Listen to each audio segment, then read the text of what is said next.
ആരാധിച്ചിടാം, താണുവണങ്ങിടാം, ആശ്രയിച്ചിടാം ദിവ്യകാരുണ്യത്തെ.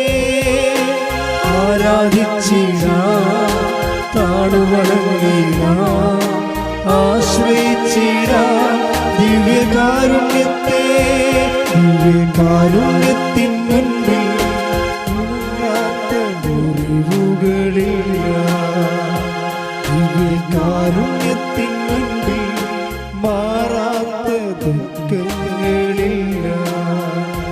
ദിവ്യകാരുണ്യത്തിൻ മുൻപിൽ ഉണങ്ങാത്ത മുറിവുകളില്ല.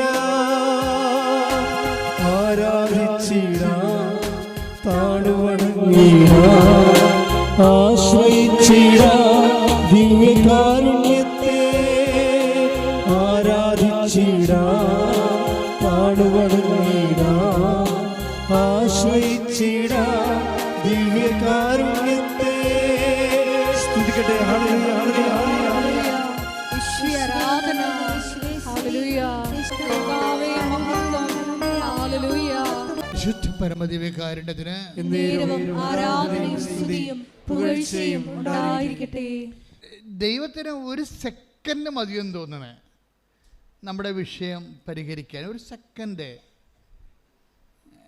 കഴിഞ്ഞ ദിവസങ്ങളിൽ ഇവിടെ ഞാൻ നിൽക്കുമ്പോൾ ഒരു മനുഷ്യൻ എഴുതിക്കൊണ്ട് വന്നിരിക്കുന്നത് 33 കോടി രൂപ കടമുണ്ടെന്നാണ്. 33 കോടി രൂപ കടം. വെള്ളച്ചീട്ടിലാണല്ലേ ഈ കുടുംബ പ്രശ്നങ്ങൾ പറയുന്ന വെള്ളച്ചീട്ടാണ് അല്ലേ? അതായത് കടാവിൻ്റെ ഒരു പരീക്ഷക്കാർക്ക് കുങ്കുമ നിറമുള്ള അല്ലെങ്കിൽ ഓറഞ്ച് നിറമുള്ള ചീട്ടായിരിക്കും. +1കാർക്ക് +2കാർക്ക് നീല നിറമുള്ള ചീട്ടാണ്. ആ ചീട്ട് കടം പറയാം വിഷയം. അപ്പോൾ കുടുംബ പ്രശ്നങ്ങൾ പറയുന്നത് വെള്ളച്ചീട്ടിലാണ്. വെള്ളച്ചീട്ട് വായിച്ച് നോക്കിയപ്പോൾ എഴുതിയിരിക്കുന്നത് 33 കോടി രൂപ കടമാണ്. അപ്പോൾ അതുമാത്രം എഴുതിയിട്ടുള്ള എൻ്റെ അടുത്ത് 33 കോടി രൂപ കടം. അപ്പോൾ ഞാനത് ചോദിച്ചു, ഇത് എന്താണിത് പരിഹാരം, എന്തെങ്കിലും മനസ്സിലുണ്ടോ എന്ന് ചോദിച്ചു. കാര്യം അദ്ദേഹത്തിൻ്റെ ബിസിനസ്സിനെ കുറിച്ച് സ്വാഭാവികമായിട്ട് നടക്കേണ്ട സ്വാഭാവിക സൊല്യൂഷനാണ് ഞാൻ ചോദിക്കുന്നത്. അതായത് ഡിവൈൻ സൊല്യൂഷനുണ്ട്. അയാൾക്ക് വേണ്ടത് മാനുഷിക സൊല്യൂഷനല്ലേ വേണ്ടത്. അപ്പോൾ അതിന് സ്വാഭാവികമായി അദ്ദേഹത്തിൻ്റെ ബിസിനസ്സുമായിട്ട് ചേർന്ന എന്താണ് സൊല്യൂഷനാണ് മനസ്സിലുള്ളതെന്ന് ചോദിച്ചു. അമ്മയടുത്ത് വന്ന് പറയണ മുമ്പ് നമ്മളത് ചോദിക്കണമല്ലോ. അത് ചിലത് ഞാൻ ചോദിക്കും. അപ്പോൾ അദ്ദേഹം പറഞ്ഞ്, അച്ഛാ ഗൾഫിൽ എൻ്റെ ഒരു ഓർഡർ റിജക്റ്റ് ചെയ്തതെന്ന് പറഞ്ഞു. അപ്പോൾ അത് 32 കോടി രൂപയുടെ ഓർഡറാണ് റിജക്റ്റ് ചെയ്തിരിക്കുന്നത്. കമ്പനി വരെ സ്കോഷായിപ്പോയി, സ്മാഷ്. അത് കമ്പനി നിലവില്ലാത്ത രീതിയിൽ കമ്പനി ലോക്ക്ഡൗൺ ആയി. അതാണ് പ്രശ്നം. അപ്പോൾ അത് ഒരു മെയിൽ അയാൾക്ക് കഴിഞ്ഞ ദിവസങ്ങൾ വന്നായിരുന്നു. നിങ്ങളുടെ റിജക്റ്റ്, നിങ്ങൾ ഓർഡർ പ്ലാസ്റ്റിക് എന്തോ ഉണ്ടാക്കി കൊടുക്കണ ജോലിയാണ്. പ്ലാസ്റ്റിക് ഉൽപ്പന്നങ്ങളെ അദ്ദേഹം പുതിയ സിസ്റ്റം അനുസരിച്ച് യൂറോപ്യൻ ഓർഡറിന് പറ്റുന്ന രീതിയിലുള്ള പുതിയ യന്ത്രങ്ങളൊക്കെ സംഘടിപ്പിച്ചിട്ട് ഉൽപ്പന്നത്തിൽ മികവുണ്ടാക്കി ഒക്കെ വന്നപ്പോൾ ഓർഡർ പോയി. ഉൽപ്പന്നത്തിൽ മികവ് യൂറോപ്യൻ വിപണി കൊടുക്കാൻ പറ്റിയ പ്ലാസ്റ്റിക് ഉൽപ്പന്നങ്ങളാണ് ഉണ്ടാക്കിയിരിക്കുന്നത്. പക്ഷേ അതിൻ്റെ ഓർഡർ ഖത്തറിലെ ഓർഡറാണ് പോയിരിക്കുന്നത്. അപ്പോൾ 33 കോടി രൂപ കടവായി. അമ്മ പ്രത്യക്ഷപ്പെട്ട സ്ഥലത്താണ് നമ്മളിത് വിഷയം കൊണ്ടുവന്ന് സമർപ്പിക്കുന്നത്. അതിന് പ്രത്യേക പ്രാർത്ഥനയുണ്ട്. അപ്പോൾ ഞാൻ ഇദ്ദേഹത്തിനോട് പറഞ്ഞത് ഓർഡർ പോയെച്ചാന്ന് പറഞ്ഞത്. ആ കമ്പനിയും പോയെന്ന്, നമുക്ക് ഓർഡർ തന്ന കമ്പനിയും പോയെന്നാണ്. അപ്പോൾ ഇത് വന്ന് ഞാൻ അമ്മയോട് ഇതുപോലെ അങ്ങനെ പറയും, അവൻ്റെ ഓർഡർ തിരിച്ചു കൊടുക്കണം. കാര്യം തിരിച്ചു കൊടുക്കാൻ വല്ല മാർഗമുണ്ട്? കമ്പനി തന്നെ ഇല്ലാത്ത സ്ഥിതിക്ക് ഓർഡർ എങ്ങനെ തിരിച്ചു കൊടുക്കണത്? പക്ഷെ നമുക്കറിയാം ആരോടാണ് നമ്മൾ പറയണതെന്നത് നമുക്കറിയാം, എവിടെയാണ് നമ്മൾ നിൽക്കുന്നതെന്നും അറിയാം. ഇങ്ങനെ ദൈവത്തിലേക്ക് വരുമ്പോൾ കുറേ കാര്യങ്ങൾ നമ്മൾ അറിയണം. എവിടെയാണ് വന്ന് നിൽക്കുന്നത്, ആരോടാണ് പറയണത്, എന്താണ് പറയണത്, ഈ വിഷയത്തെക്കുറിച്ചൊക്കെ നമുക്കൊരു മിനിമം നോളജ് ഉണ്ടാകണം. ഇനി പറയണ രീതിക്ക് നമുക്കതിനുള്ള ഒരു കപ്പാസിറ്റി എപ്പോഴും എൻ്റെ മക്കൾ ഉണ്ടാക്കിയെടുക്കേണ്ടത് ദൈവവുമായിട്ടൊരു പേഴ്സണൽ റിലേഷൻസ് ഉണ്ടാക്കിയെടുക്കണം. നിങ്ങൾക്ക് പേഴ്സണൽ റിലേഷൻ ഇല്ലെന്ന് ഞാൻ പറയണില്ല, പക്ഷേ നിങ്ങളുടെ വിഷയവുമായിട്ടാണ് പേഴ്സണൽ റിലേഷൻ ഉള്ളത്. ഉടമ്പടി പരാജയപ്പെടുന്നതിൻ്റെ കാരണം നമ്മൾ ആ വിഷയവുമായിട്ട് നമുക്ക് പേഴ്സണൽ റിലേഷൻ, വ്യക്തിപരമായ റിലേഷൻ ഉണ്ടോയെന്ന് ചോദിച്ചു കഴിഞ്ഞാൽ ഉണ്ട്. എന്തുമായിട്ടാണ്?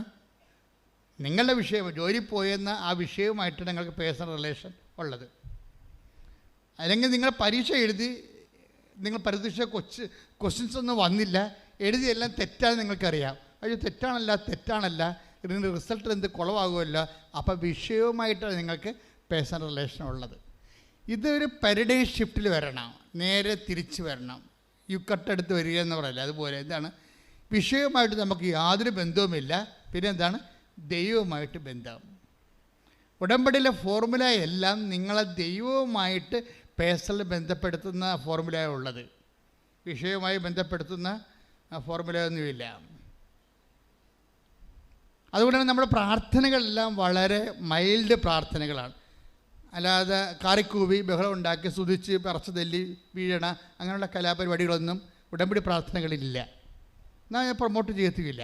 കാര്യം ആ ഒരു സ്ഥലമല്ല ഇത്. നിങ്ങൾക്ക് അങ്ങനെയൊക്കെ തോന്നുമായിരിക്കുക, നിങ്ങൾക്ക് കേട്ട് സ്തുതിച്ച് വിറച്ച് തല്ലി വീഴണമെന്ന്.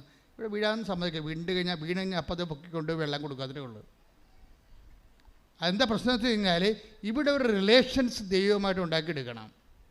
അത് ദൈവത്തിന് തോന്നണം സത്യസന്ധമാണെന്ന്. നിങ്ങൾക്ക് തോന്നിയാൽ മാത്രം പോരാ, ദൈവത്തിന് തോന്നണം ഈ റിലേഷൻ സത്യസന്ധമാണെന്ന് തോന്നണം.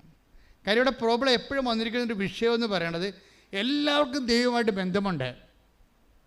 പക്ഷേ ഇഷ്യൂ ബേസ്ഡ് വരുമ്പോൾ നിങ്ങളുടെ സ്വന്തം സ്വഭാവം കാണിക്കും. കൃപാസന ഒരു ആധ്യാത്മികമായ കളരി എന്ന രീതിയിൽ അവിടെ പഠിക്കേണ്ടത് എങ്ങനെയാണ് ദൈവമായിട്ടൊരു ഇൻട്രാക്ഷൻ സാധിക്കേണ്ടത് എങ്ങനെയാണ്.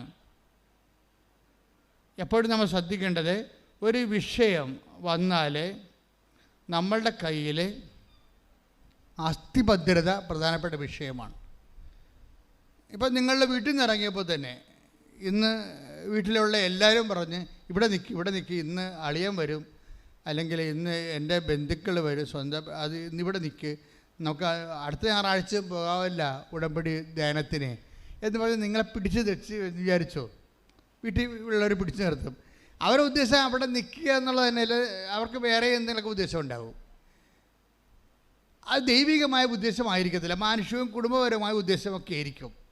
പക്ഷെ നിങ്ങൾ അവിടെ നിന്ന് സ്കൂട്ടായി ദൈവത്തിനടുത്ത് വരികയും, അപ്പോൾ അതിനൊരു പോയിൻ്റ് ഉണ്ട്. ഇനി എന്താ കാര്യം, നിങ്ങൾക്ക് അവിടെ വീട്ടിൽ നിൽക്കാൻ കഴിയുമായിരുന്നിട്ടും അതിന് സമ്മർദ്ദം ഉണ്ടായിട്ടും നിങ്ങൾ അവിടെ നിന്ന് വന്ന് ദൈവവചനത്തെ അതിനേക്കാൾ പ്രാധാന്യമായിട്ട് കരുതിക്കൊണ്ട് ഇതിൽ ഇൻവെസ്റ്റ് ചെയ്തു. ഇതിൻ്റെ പേരിൽ വീട്ടിൽ ചെല്ലുമ്പോൾ ചിലപ്പോൾ നമ്മുടെ തന്ത തന്നെ നമ്മുടെ തന്തയ്ക്ക് വിളിച്ചെന്ന് വരും. തന്തമാർ തന്നെ നമ്മുടെ തന്തയ്ക്ക് വിളിക്കണം വരുന്നത്. അപ്പോൾ അതൊക്കെ നമ്മൾ സന്തോഷത്തോടെ കേട്ട് അതൊക്കെ അക്കൗണ്ടിലാക്കി വീണ്ടും ഒരു പോയിൻ്റ് ഉണ്ടാക്കും. നിങ്ങൾ ഒരു കാരണവശാലും വിട്ടുകൊടുക്കരുത്. ഇതൊരു യുദ്ധമാണ്. എന്ന് വെച്ചാൽ നമ്മളെ സംബന്ധിച്ചിടത്തോളം നമ്മുടെ മുമ്പിലുള്ളത് ദൈവവുമായിട്ട് ഒരു എന്താണെന്നറിയാമോ, ദൈവത്തിന് ഒരു പ്രശ്നമുണ്ട് വെച്ചാൽ, ദൈവം എന്തെങ്കിലും ക്രൂഷ്യൽ ഇഷ്യൂ ഉണ്ടാകുമ്പോൾ ദൈവം റിപ്പോർട്ട് അപ്പോൾ മാത്രമേ പേഴ്സണൽ റിപ്പോർട്ട് പറയത്തുള്ളൂ. നിങ്ങളുടെ ജീവിതത്തിൽ ക്രൂഷ്യൽ ഇഷ്യൂ ഉണ്ടാകുമ്പോൾ മാത്രമേ ദൈവം നിങ്ങളുടെ പേഴ്സണൽ ദൈവം എന്താ എഴുതി വച്ചിരിക്കണമെന്ന് കാണിക്കത്തുള്ളൂ. നിങ്ങളുടെ ജീവിതത്തിൽ ഒരു പ്രത്യേക പ്രശ്നമുണ്ടായി, നിങ്ങളൊരു ക്രൂഷ്യൽ ഇഷ്യൂലായി, നിങ്ങൾക്ക് ദൈവത്തെ വിട്ട് നിൽക്കാൻ പറ്റാത്ത അവസ്ഥ, ദൈവം നിങ്ങളെ സഹായിച്ചാൽ മാത്രമേ നിങ്ങൾ നിലനിൽക്കത്തുള്ളൂ. അതാണ് ക്രൂഷ്യൽ ഇഷ്യൂ എന്ന് പറയുന്നത്. ഞാൻ ഈ ഇടയ്ക്ക് ഈ ക്രൂഷ്യൽ ഇഷ്യൂ എന്നൊക്കെ പറയുമ്പോഴേ വല്യപ്പന്മാരൊക്കെ എന്നെ രൂക്ഷമായി നോക്കുന്നത്, വല്ല തെറിയോ ആയിരിക്കും അത്. ഞാൻ ഉദ്ദേശിക്കുന്നത് ഇത്രയേ ഉള്ളൂ. ഒരു വലിയ പ്രശ്നം ഉണ്ടായി വരുമ്പോഴേ അത് ദൈവം കനിഞ്ഞാൽ മാത്രമേ നമുക്ക് നിലനിൽപ്പുള്ളൂ. അങ്ങനെ ഒരു എഡ്ജിലാണ്, അറ്റത്താണ് നമ്മൾ നിൽക്കണം എന്നുണ്ടെങ്കിൽ ദൈവം ഉടനെ പേഴ്സണൽ ഡയറി കാണിക്കും. അവിടെയാണ് പ്രശ്നം. നമ്മളെക്കുറിച്ച് എഴുതി വെച്ചിരിക്കണ കാണിക്കും. കാര്യം പല സമയത്ത് നമ്മൾ ദൈവത്തിന് പണി കൊടുത്തിട്ടുണ്ട് തിരിച്ച്. നമ്മുടെ സ്വന്തം കാര്യത്തിന് വേണ്ടി, നമ്മുടെ താല്പര്യത്തിന് വേണ്ടിയും അഭിരുചിക്ക് വേണ്ടിയും നമ്മൾ ദൈവത്തിൻ്റെ മറന്ന് വേറെ കാര്യങ്ങൾക്ക് താല്പര്യം കൊടുത്ത് പോയിട്ടുള്ള ഒത്തിരി ചരിത്രങ്ങളുണ്ട്.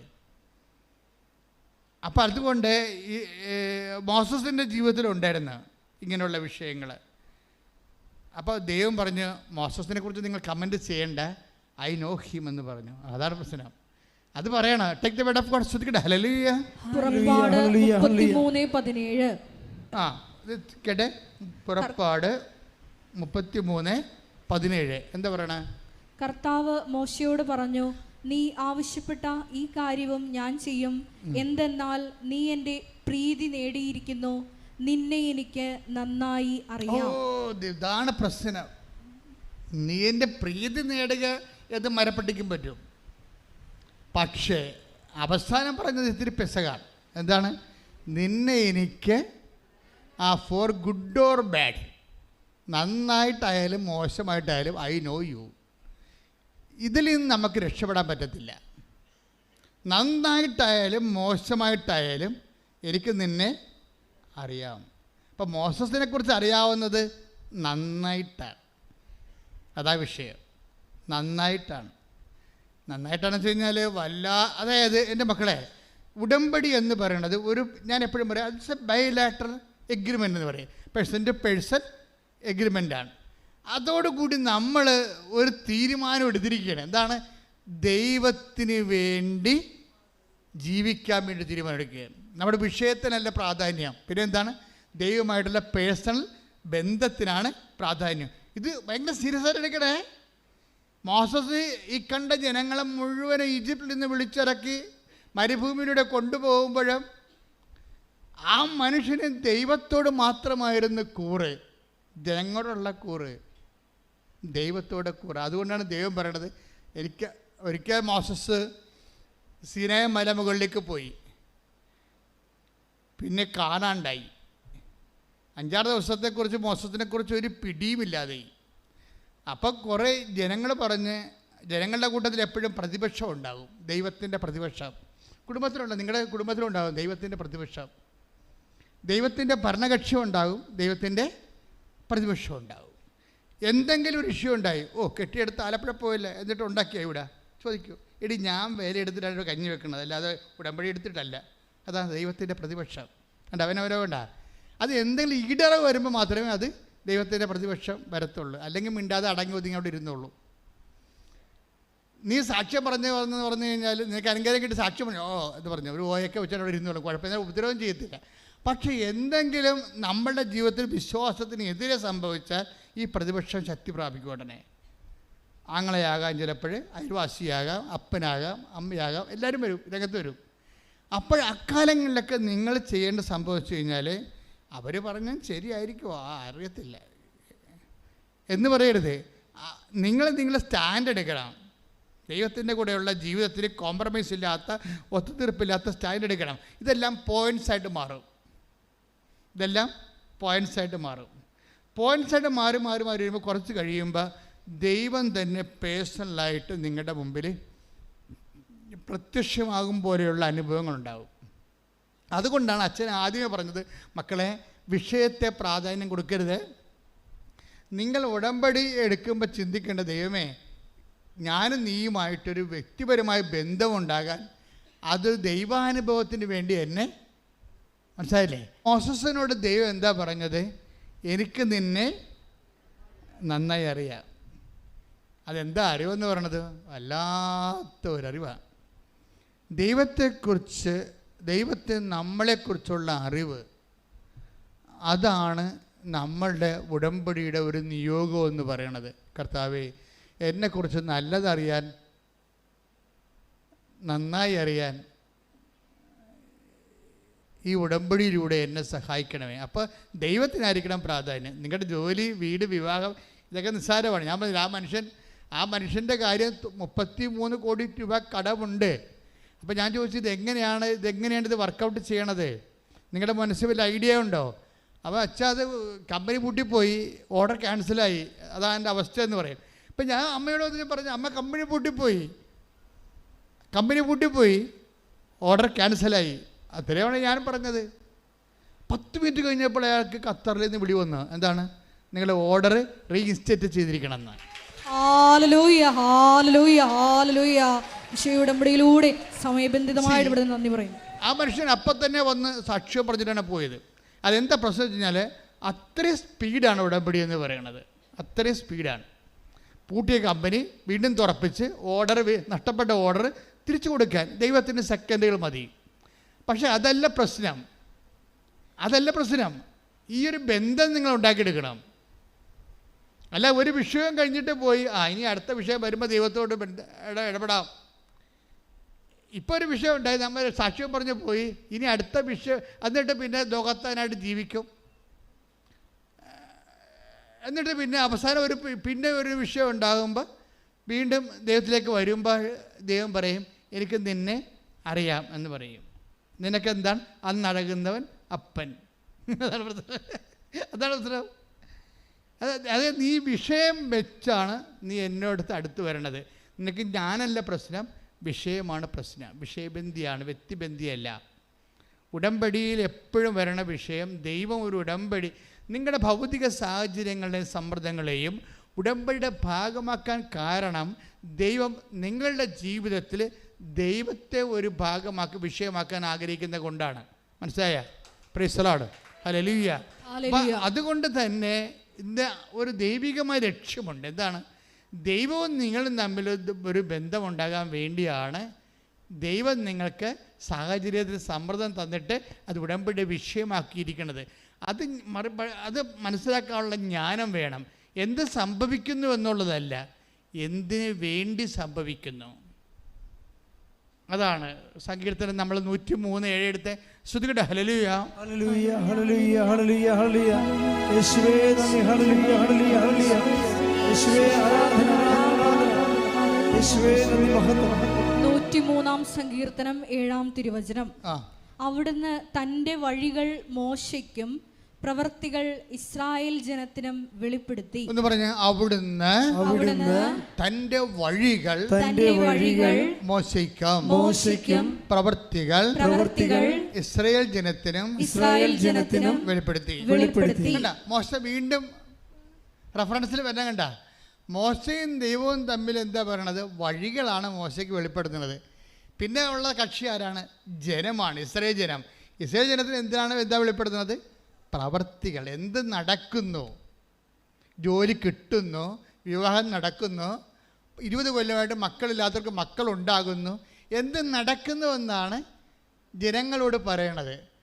പക്ഷേ ദൈവം ഉദ്ദേശിക്കുന്ന ജനങ്ങളും ദൈവവും തമ്മിലുള്ള ബന്ധത്തെക്കാളുപരി മോസസും നീയും ദൈവവും തമ്മിലുള്ള ബന്ധമാണ് നീയും ദൈവവും തമ്മിൽ ഉണ്ടാകാൻ ദൈവം ആഗ്രഹിക്കുന്നത്. കാര്യം എന്താണ്? പ്രവർത്തികളാണ് ജനത്തിന് വെളിപ്പെടുത്തുന്നത്. മോസസിന് വെളിപ്പെടുത്തുന്നത് എന്താണ്? വഴികളാണ്. എന്തുകൊണ്ട് നടക്കുന്നു? സാധാരണ വഴികൾ. എന്തുകൊണ്ടാണിത് നടക്കുന്നത്? ഈ വിവാഹം എന്താ ഇത്രയും താമസിച്ചത്? നിങ്ങളും ദൈവവുമായിട്ട് അതിൻ്റെ പേരിൽ ഒരു ബന്ധമുണ്ടാകാൻ വേണ്ടി. എന്താ 20 കൊല്ലം ഉണ്ടാക്കാതിരുന്നിട്ട് ഇവിടെ ആൾക്കാരെ വന്നപ്പോൾ കുഞ്ഞുങ്ങളുണ്ടായത്? നീയും ദൈവവും തമ്മിൽ ബന്ധമുണ്ടാകാൻ വേണ്ടി. അതാണ് സംഭവം. അപ്പോൾ പ്രവർത്തികൾ അതായത് പ്രവർത്തികൾ ജനത്തിനും വഴികൾ ഇസ്രയേലിനുമാണ്. അപ്പോൾ വഴികൾ മോസസിനുമാണ് വെളിപ്പെടുത്തുന്നത്. അപ്പോൾ ഉടമ്പടി ലക്ഷ്യം വഴികൾ വെളിപ്പെടുത്തി കിട്ടണം.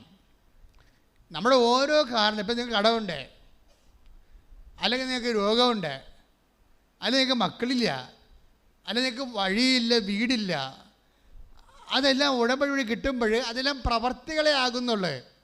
പക്ഷെ ദൈവം ഉദ്ദേശിക്കുന്നത് നീ ഉദ്ദേശിക്കുന്ന പ്രവർത്തികളായിരിക്കും. ദൈവം ഉദ്ദേശിക്കുന്ന പ്രവൃത്തിയല്ല, വഴിയാണ്. എന്താണ്?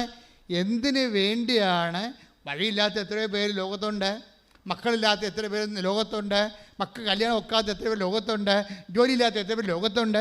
Then why you? അങ്ങനെ ഒത്തിരി പേര് നിൻ്റെ പ്രശ്നങ്ങളുണ്ടെങ്കിലും നിന്നെ മാത്രം എന്തിന് കൃപാസനത്തെ വിളിച്ചു, നിന്നെ മാത്രം എന്തിന് ഉടമ്പടി ഭാഗമാക്കി? അത് ദൈവത്തിൻ്റെ പ്രവൃത്തിയാണ്. എന്താ കാര്യം അത്? അതായത് ദൈവത്തിൻ്റെ വഴിയാണ്. എന്നുവെച്ചാൽ ദൈവത്തിൻ്റെ ഉദ്ദേശം നീയും ദൈവവും തമ്മിൽ ഒരു വ്യക്തിപരമായ ബന്ധമുണ്ടാകുകയാണ് ഉദ്ദേശം. ഈ ഉടമ്പടി എടുത്തിരിക്കുന്ന 90% ആൾക്കാർക്ക് ഇതറിയത്തില്ല. അവരോർക്കണ പ്രവൃത്തിയാണെന്ന് അവർ ഓർക്കണത്. സാക്ഷ്യം പറഞ്ഞ് അവർ മൂടും തട്ടിപ്പോകും. പക്ഷെ ദൈവം ഉദ്ദേശിക്കുന്ന പ്രവൃത്തിയല്ല, വഴിയാണ്. എന്താണ്? ഈ ഒരു പ്രശ്നം വഴി നീയും ദൈവവും തമ്മിൽ വ്യക്തിപരമായ ബന്ധമുണ്ടാകണം. മനസ്സിലായോ? അതാണ് ഈ സങ്കീർത്തനം 103:7 എന്താ പറയുന്നത്? ദൈവമായ കർത്താവ് തൻ്റെ പ്രവൃത്തികൾ ഇസ്രായേലിനും വഴികൾ മോശയ്ക്കും വെളിപ്പെടുത്തി. ഉടമ്പടിയിൽ വരുന്ന ഒരു പ്രശ്നം, ജനറൽ കാറ്റഗറി ഉണ്ട്, പൊതുവായിട്ട് വരുന്ന ഒരു കൂട്ടം. അത് ജനത്തിൻ്റെ കൂട്ടമാണ്. ഈ ജനത്തിൻ്റെ കൂട്ടം എന്ന് പറയുമ്പോൾ അനുഗ്രഹം എന്തെങ്കിലും ഭൗതിക സാഹചര്യങ്ങൾ കുറഞ്ഞു പോയാൽ അവരുടനെ അവർ തിരിച്ചു പോകും ദൈവത്തിൽ നിന്ന്. മനസ്സിലായില്ലേ? അതെപ്പോഴും ജനറൽ കാറ്റഗറിയിലുള്ളത് എന്താണ്? ഏതെങ്കിലും സമയത്ത് ഒരു മൈനസ് പോയിൻ്റ് വന്നാൽ വിശ്വാസത്തിൽ നിന്ന് തെറിച്ചു പോകാൻ സാധ്യതയുള്ള ആൾക്കാരാണ് ജനറൽ കാറ്റഗറി വരണത്. പൊതുവായിട്ടുള്ള കാറ്റഗറി. ഈജിപ്തുകാരിൽ നിന്ന് അവരെ കൊണ്ടുവന്നില്ലേ? ചെങ്കടൽ പിളർത്തിക്കൊണ്ടുവന്നതാണ്. എന്നിട്ട് ആ കക്ഷികൾ പറഞ്ഞു, ഞങ്ങൾക്ക് വിശക്കണേ, ഞങ്ങൾക്ക് ഈജിപ്തിലെ ഇറച്ചി ചട്ടിയെക്കുറിച്ച് ഓർക്കുമ്പോൾ ഞങ്ങൾക്ക് വായു വെള്ളം ഊറണ്, ഞങ്ങൾക്ക് തിരിച്ചു പോകണമെന്ന് പറഞ്ഞു. അടിമത്തമാണെങ്കിലും കുഴപ്പമില്ല, ഞങ്ങൾക്ക് തിരിച്ചു പോയ ദൈവത്തെ വേണ്ട, ഇറച്ചിച്ചട്ടി മതിയെന്ന് പറഞ്ഞുകൊണ്ട് തിരിച്ചു പോകാൻ. അപ്പം തിരിച്ചു പോകാനുള്ള ആ വിശ്വാസത്തിൽ നിന്ന്, ദൈവവുമായിട്ടുള്ള വ്യക്തിപരമായ ബന്ധത്തിൽ നിന്ന്, പകൽ തീത്തൂണും രാത്രി തീത്തൂണും പകൽ മെഘസ്തംഭവുമായി നയിച്ച ദൈവത്തിൻ്റെ പരിപാലനയുടെ ആ ഒരു വളരെ കോഡിലായിട്ടൊരു സോണിൽ നിന്ന് തെറിച്ചു പോകാൻ വേണ്ടി ജഡിക മനുഷ്യന് എപ്പോഴും ഒരു പ്രലോഭനം വന്നുകൊണ്ടിരിക്കും. പക്ഷേ ഈ പ്രലോഭനം വന്നുകൊണ്ടിരിക്കുമ്പോൾ ദൈവം എന്നാ ചെയ്യണമെന്ന് വെച്ച് കഴിഞ്ഞാൽ, ഇവൻ ഡേഞ്ചർ സോണിലാണ്, ഇവനെ എപ്പോഴെങ്കിലുമായിട്ട് ദൈവം എലിമിനേറ്റ് ചെയ്തിരിക്കും. ഒരിക്കലും വിശ്വാസത്തിലും തിരിച്ചു പോകണമെന്ന് നിങ്ങൾക്ക് തോന്നിയാൽ, ഏതെങ്കിലും ഭൗതിക സാഹചര്യം ലഭിക്കാതിരിക്കുകയോ, നിങ്ങൾ ആഗ്രഹിച്ച ജോലി, നിങ്ങൾ ആഗ്രഹിച്ച പ്രമോഷൻ, നിങ്ങൾ ആഗ്രഹിച്ച പറമ്പ് നിങ്ങൾക്ക് കിട്ടാതിരിക്കുന്നതിൻ്റെ പേരിൽ നിങ്ങൾക്ക് പ്രാർത്ഥന മുടങ്ങുകയോ ഉടമ്പടിയുടെ നിബന്ധനകൾ മുടങ്ങുകയോ ചെയ്താൽ നിങ്ങൾ തിരിച്ചു പോകുന്ന കൂട്ടത്തിലാണ് കാറ്റഗറൈസ് ചെയ്തിരിക്കുന്നത്. ഇന്നലെയുള്ള കാലങ്ങളിലെ വിശ്വാസരാഹിത്യത്തിൻ്റെ കാലങ്ങളിൽ ദൈവത്തെ മറന്ന് ജീവിച്ചപ്പോൾ ഏത് ബാറിലും അവർക്ക് കയറാൻ പറ്റുമായിരുന്നു. അതാണ് പ്രശ്നം. ദൈവത്തെ മറന്ന് ജീവിച്ച കാലത്തെ ഞായറാഴ്ച തന്നെ അവർക്ക് പള്ളിയിൽ പോകണമെന്ന് നിർബന്ധമൊന്നും ഇല്ലായിരുന്നു. അവർക്ക് ആ സമയത്തൊക്കെ അവർ വേറെ പല അമ്യൂസ്മെൻറ്റുകളും ചെയ്തുകൊണ്ടിരുന്ന കാലമാണ്. ആ കാലത്തിലേക്ക് തിരിച്ചു പോകാൻ എപ്പോഴും നമുക്ക് തോന്നും. ഇപ്പം നമ്മൾ തിരിച്ച് വന്നിരിക്കണത് എന്തെങ്കിലും അനുഗ്രഹം കിട്ടുമെന്ന് വിചാരിച്ചിട്ടാണ്. അത് കിട്ടാനത് താമസിക്കുകയാണെങ്കിൽ തിരിച്ചു പോകണമെന്ന് തോന്നും. എന്താ കാര്യം? ഈ തിരിച്ചു പോകണമെന്ന് പറഞ്ഞ ജനത്തിന് എന്താ സംഭവിക്കണമെന്ന് നമുക്ക് നോക്കാം. തിരിച്ചു പോകണമെന്ന് പറഞ്ഞ് ജനത്തിനെ കൊല്ലാനൊന്നും മോസസിനോട് പറഞ്ഞിട്ടില്ല. പക്ഷേ മോസസ് അത് ചെയ്തിരിക്കും. അതാണ് മോസസ്. ഒരിക്കൽ ദൈവത്തിനെ മറന്നുകൊണ്ട് ജീവിച്ചവൻ, ഏതെങ്കിലും ഭൗതിക സാഹചര്യം കിട്ടിയത് കൊണ്ടോ കിട്ടാത്തത് കൊണ്ടോ താമസിച്ചത് കൊണ്ടോ അവൻ പഴയ കാലങ്ങളിലേക്ക് തിരിച്ചു പോകാൻ ആഗ്രഹിച്ചാൽ, ഓർക്കുക, ഇന്നല്ലെങ്കിൽ നാളെ അതിന് മറുപടി പറയേണ്ടി വരും. ഒരു സംശയമില്ല. തിരിച്ചു പോകാൻ ചിന്തിച്ചാൽ മാത്രം മതി. ദൈവിക മേഖലയും ദൈവിക കൃപയും ഇന്ന് ഭൗതികമായ നക്കാപ്പിച്ച അനുഗ്രഹത്തിൻ്റെ പേരിൽ അത് കിട്ടിയത് കൊണ്ട് കിട്ടാത്തത് കൊണ്ട് കുറഞ്ഞു പോയത് കൊണ്ട് പ്രാർത്ഥന മുടക്കാവുന്നോ, ദൈവികമായ ജീവിതത്തിൻ്റെ ആ ചൈതന്യത്തിൽ നിന്ന് വിട്ടുപോകാമെന്ന് നിങ്ങൾ ചിന്തിച്ചാൽ പിന്നെ തീരുമാനങ്ങൾ പെട്ടെന്ന് വരും. എന്ത് സംഭവം എന്നറിയാമോ? അത് അറിയണം. എന്തുണ്ടെങ്കിൽ പുറപ്പാട് 32:7 32:7 പുറപ്പാട് 32:7 ശ്രദ്ധിക്കട്ടെ. ഹല്ലേലൂയ ഹല്ലേലൂയ ഹല്ലേലൂയ ഹല്ലേലൂയ യേശുവേ നന്ദി. Hallelujah hallelujah. പുറപ്പാട് 32:7 കർത്താവ് മോശയോട് അരുളി ചെയ്തു, ഉടനെ താഴേക്ക് ചെല്ലുക. നീ ഈജിപ്തിൽ നിന്ന് കൂട്ടിക്കൊണ്ടുവന്ന നിന്റെ ജനം തങ്ങളെ തന്നെ ദുഷിപ്പിച്ചിരിക്കുന്നു. ഞാൻ നിർദ്ദേശിച്ച മാർഗത്തിൽ നിന്ന് അവർ പെട്ടെന്ന് വ്യതിചലിച്ചു. പെട്ടെന്ന് ഉടമ്പടിയിൽ നിന്ന് പെട്ടെന്ന് പോവുകയാണ് ജനം. സീനായി എന്ന് ഉടമ്പടി കൊടുത്തതിന് ശേഷം ജനം പെട്ടെന്ന് ഉടമ്പടിയിൽ 6 ദിവസമായിട്ട് മോസസിനെ കണ്ടില്ല. 6 ദിവസമായിട്ട് നമ്മൾ വിചാരിച്ച അനുഗ്രഹങ്ങളിൽ നമുക്ക് കിട്ടണില്ല എന്നുണ്ടെങ്കിൽ ചില ആൾക്കാർ പെട്ടെന്ന് ഉടമ്പടിയിൽ നിന്ന് പോകും. ആ പെട്ടെന്ന് വാക്ക് ഉപയോഗിക്കേണ്ട കാര്യമുണ്ടാ? നമ്മളെ കാണിക്കണ കാട്ടായമാണ് ആ സംഭവം. നീ താഴേക്ക് ചെല്ലുക. ഒന്നുകൂടെ വായിച്ചത്. കർത്താവ് മോശയോട് അരുളി ചെയ്തു. എന്ന് പറഞ്ഞേ, കർത്താവ് മോശയോട് അരുളി ചെയ്തു. കർത്താവ് മോശയോട് അരുളി ചെയ്തു, ഉടനെ താഴേക്ക് ചെല്ലുക. നീ ഈജിപ്തിൽ നിന്ന് കൂട്ടിക്കൊണ്ടുവന്ന നിന്റെ ജനം എന്റെ ജനം തങ്ങളെ തന്നെ ദുഷിപ്പിച്ചിരിക്കുന്നു. ഞാൻ നിർദ്ദേശിച്ച മാർഗത്തിൽ നിന്ന് ഉടമ്പടിയാണ്. ഞാൻ നിർദ്ദേശിച്ച മാർഗം എന്ന് പറഞ്ഞ ഉടമ്പടിയാണ്. ഞാൻ നിർദ്ദേശിച്ച മാർഗത്തിൽ നിന്ന് അവർ പെട്ടെന്ന് വ്യതിചലിച്ചിരിക്കുന്നു. Praise the Lord. അപ്പൊ ഉടമ്പടിയിൽ നിന്ന് ജഡിക മനുഷ്യർക്ക് പെട്ടെന്ന് വ്യതിചലിക്കാൻ പറ്റും. ഉടമ്പടിയുടെ നിബന്ധനകളിൽ നിന്ന് നിനക്ക് പെട്ടെന്ന് വ്യതിചലിക്കാൻ പറ്റിയാൽ നിന്റെ തല ചോപ്പ് ചെയ്യാൻ സമയമായെന്ന് നടത്താം. എന്നുവെച്ചാൽ ചായ അടിക്കാനല്ല, വെട്ടിക്കളയാൻ. എന്നുവെച്ചാൽ ഞാൻ നിന്നെ ഓഹരിയിൽ നിന്ന് നിന്നെ മാറ്റിക്കളയപ്പോൾ മാസസ് പിന്നെ പറയുന്ന ഭാഗങ്ങൾ താഴെ ഉണ്ടെന്ന് വായിച്ചേ. അവർ ഒരു കാളക്കുട്ടിയെ വാർത്തെടുത്ത് അതിനെ ആരാധിക്കുകയും അതിന് ബലിയർപ്പിക്കുകയും ചെയ്തിരിക്കുന്നു. ഇസ്രായേലെ, നിന്നെ ഈജിപ്തിൽ നിന്ന് കൊണ്ടുവന്ന ദേവന്മാർ ഇതാ എന്ന് അവർ പറഞ്ഞിരിക്കുന്നു. പണിപാളി കണ്ട. അതായത് ദൈവം ഇത്രയും പരിപാലിച്ച് ഈ ജനത്തിനെ വാഗ്ദാന നാട്ടിലോട്ട് കൊണ്ടുപോവുകയാണ്. അതിൻ്റെ മധ്യത്തിൽ വാഗ്ദാനം പ്രാപിക്കുന്നതിൻ്റെ ഇനി സമയങ്ങൾ മാത്രം ബാക്കി നിൽക്കുമ്പോൾ ഈ ജനത്തിന് ഉടനെ ജനം പറയണേ, ഒരു ഏതെങ്കിലും ഒരു കാലത്ത്, ഉടമ്പടി കാലത്ത് ഒരു 0 hour ഉണ്ടാകും. ഇത് അപകടം പിടിച്ച സംഭവമാണ്. വിമാനം ഇങ്ങനെ പോയി കണ്ടിരിക്കുന്ന സമയത്ത് പെട്ടെന്ന് എയർ പോക്കറ്റ് വരത്തില്ലേ, അപ്പോൾ തന്നെ വിമാനം കുത്തിക്കൊണ്ട് വരും താഴേക്ക്. അപ്പോൾ നമ്മളവർക്ക് ഇപ്പോൾ ഇത് താഴേക്ക് വീഴുമെന്ന്, പിന്നെ അത് നേരെയാകും. അപ്പോൾ ഉടമ്പടി കാലത്ത് ഏതെങ്കിലും സമയത്ത് ഉടമ്പടി എടുത്തതിനേക്കാൾ കഷ്ടമായിട്ടുള്ള ജീവിതാനുഭവങ്ങളുണ്ടാകും നമുക്ക്. ഉടമ്പടിയിലൂടെ നമ്മൾ പോവുകയാണ്. പക്ഷേ ഏതെങ്കിലും ഒരാഴ്ച അല്ലെങ്കിൽ ഒരു മാസം കഴിയുമ്പോൾ നമ്മൾ ഉടമ്പടി എടുക്കുന്നതിന് മുമ്പ് നമുക്കുണ്ടായതിനേക്കാൾ ക്ലേശം പിടിച്ച ചില സാഹചര്യങ്ങൾ വരും. അത് നമ്മൾ മനസ്സിലാക്കണം. ഇതിനകത്തുള്ളതാണത്. ഇപ്പം നോക്കിയാൽ ഉടമ്പടി ജനമാണ്. മോസസിനെ കാണാനില്ല, ദൈവത്തിനെ കാണാനില്ല, പ്രാർത്ഥിക്കാൻ പറ്റണില്ല, പ്രാർത്ഥനയുടെ ഉത്തരമില്ല, എല്ലാത്തിനും പ്രാർത്ഥിക്കുന്നതിന് ഘടകവിരുദ്ധമായ സംഭവങ്ങളാണ് നടന്നുകൊണ്ടിരിക്കുന്നത്. അപ്പോൾ ജനം എന്താ വിചാരിക്കണത്? ജനം ഉടനെ മനസ്സുകൊണ്ട്, അവരാരും നടന്നു പോകാൻ പറ്റത്തില്ല, പക്ഷെ അവർ മനസ്സുകൊണ്ട് തിരിച്ചുപോയി. എന്താ പറഞ്ഞ? മനസ്സുകൊണ്ട് ഞാൻ തിരിച്ചുപോയി. ഒരിക്കൽ തിരിച്ചു പോകണമെന്ന് വിചാരിച്ചവൻ എപ്പോഴായാലും അവൻ തിരിച്ചു പോയിരിക്കും. ഒരിക്കൽ തിരിച്ചു പോകണമെന്ന് വിചാരിച്ചവൻ, ഇപ്പം ചില ആൾക്കാർ നോൻപിന് വെള്ളം അവിടെ നിർത്തിയിട്ടില്ലേ, എന്നിട്ട് ഈസ്റ്ററിനെ ഘോഷിക്കാമെന്ന് പറഞ്ഞിരിക്കണില്ലേ? പേപ്പട്ടി നിൻ്റെ കാര്യത്തിൽ തീരുമാനമായിട്ടുണ്ട്. ഒരു സംശയമില്ല, നീ ദൈവത്തെ വഞ്ചിക്കുകയാണ്. നീ തിരിച്ചു പോകണമെന്ന് തീരുമാനിച്ചിരിക്കുന്നോ? നോൻപ് കഴിയുമ്പോൾ അടിച്ചു പൊളിക്കാൻ തീരുമാനിച്ചിരിക്കുന്നോ? എന്നാൽ പിന്നെ ഇപ്പം അടിച്ചു പൊളിക്കാൻ പറ്റില്ല. നീ എന്താ ദൈവത്തെ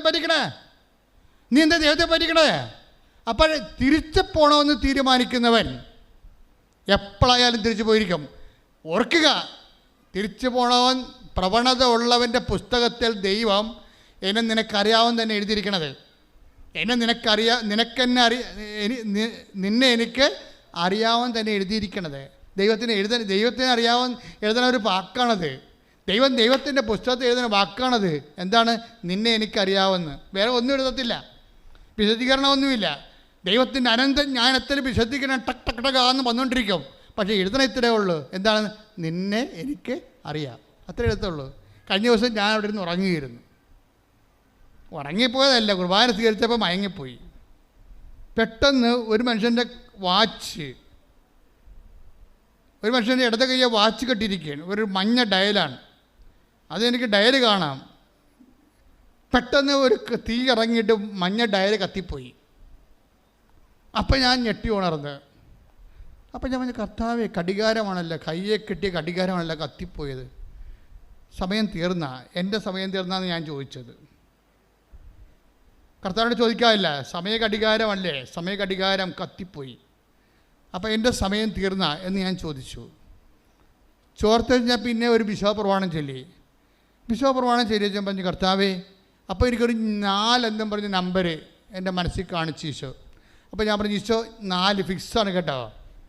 ഞാൻ വചനം തുറക്കും, ഈ 4 എന്നുള്ള നമ്പർ നീ എനിക്ക് സന്ദേശം തരണമെന്ന് പറഞ്ഞ് ഞാൻ വചനം തുറക്കും, ഈ 4 എന്നുള്ള നമ്പറിൽ നീ എനിക്ക് സന്ദേശം തരണം. നമ്മൾ ദൈവത്തോട് സംസാരിക്കാൻ പറ്റും നമുക്ക്.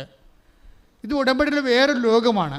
ഉടനെ ഞാൻ പശുപ്രവാചനിൽ വചനം തുറന്നപ്പോൾ 2:4 എന്ത് യൂക്കാടെ സുവിശേഷം 2:4 എന്താ പറയണത്? ജോസഫ് എന്ത് ചെയ്ത് പേരെഴുതിക്കാൻ വേണ്ടി തൻ്റെ നഗരത്തിലേക്ക് തിരിച്ചുപോയി. ഗർഭിണിയായ മറിയം അവൻ്റെ കൂടെ ഉണ്ടായിരുന്നെന്നാണ്. എൻ്റെ കണ്ണ് നിറഞ്ഞു പോയി. ഞാൻ പറഞ്ഞു, കർത്താവ് ജീവൻ്റെ പുസ്തകത്തെ പേരെഴുതിക്കാണെങ്കിൽ ജോസഫിൻ്റെ കൂടെ അമ്മ ഉണ്ടാവുമെന്ന് പറഞ്ഞില്ലേ, എനിക്കത് മതി. അതാണ്. അപ്പോൾ അവർ ഗർഭിണിയാന്ന് എഴുതിയിട്ടുണ്ട് അതിനകത്ത്. അവർ വാഗ്ദാന പേടകമാണെന്ന്. അവർ വാഗ്ദാന പേടകമാണ്. സ്വർഗത്തിലെ അമ്മ വാഗ്ദാന പേടകമാണെന്ന് എന്നോട് തൈക്കാട്ടുശ്ശേരി വെച്ച് പറഞ്ഞായിരുന്നോ? ഞാൻ ഉടമ്പടി പുസ്തകം എഴുതിക്കൊണ്ടിരിക്കുന്ന സമയത്ത് പറഞ്ഞു, സ്വർഗത്തിൽ ഒരാരെയും കണ്ടു. Take the word of God. പുറപ്പാടിൻ്റെ പുസ്തകം, വെളിപാടിൻ്റെ പുസ്തകം, വെളിപാട് 11:19. വെളിപാട് 11:19. അപ്പോൾ സ്വർഗത്തിൽ ദൈവത്തിന്റെ ആലയം തുറക്കപ്പെട്ടു. പറഞ്ഞ അപ്പോൾ സ്വർഗത്തിൽ ദൈവത്തിന്റെ ആലയം തുറക്കപ്പെട്ടു. അതിൽ അവിടുത്തെ വാഗ്ദാന പേടകം കാണായി. മിന്നൽ പിണരുകളും ഘോഷങ്ങളും ഇടിമുഴക്കങ്ങളും ഭൂകമ്പവും വലിയ കന്മഴയും ഉണ്ടായി. അടുത്ത വരി. സ്വർഗത്തിൽ വലിയ ഒരു അടയാളം കാണപ്പെട്ടു. സൂര്യനെ ഉടയാടയാക്കിയ ഒരു സ്ത്രീ, അവളുടെ പാദങ്ങൾക്കടിയിൽ ചന്ദ്രൻ, ശിരസിൽ 12 നക്ഷത്രങ്ങൾ കൊണ്ടുള്ള കിരീടം. ഉടമ്പടി പുസ്തകം എഴുതിക്കൊണ്ടിരിക്കുന്ന സമയത്ത് ഈശോ പറഞ്ഞത്, മകനെ ഈ 2 വരി 2 അധ്യായത്തിൽ കിടക്കുകയാണ്. ഇത് 2 ഒന്നായിരുന്നു. അധ്യായം ഇട്ടവന് വന്ന പെസകാണെന്ന്, അധ്യായം തിരിച്ചവന് വന്ന പെസകാണെന്ന്. എന്ന് വെച്ച് കഴിഞ്ഞാൽ 2 അതായത് 11ഉം 12ഉം ആ വചനം എല്ലാം ഒന്നാണ്. അതായത് സ്വർഗത്തിൽ അടയാളം കാണപ്പെട്ടു, വാഗ്ദാന പേടകം കാണപ്പെട്ടു.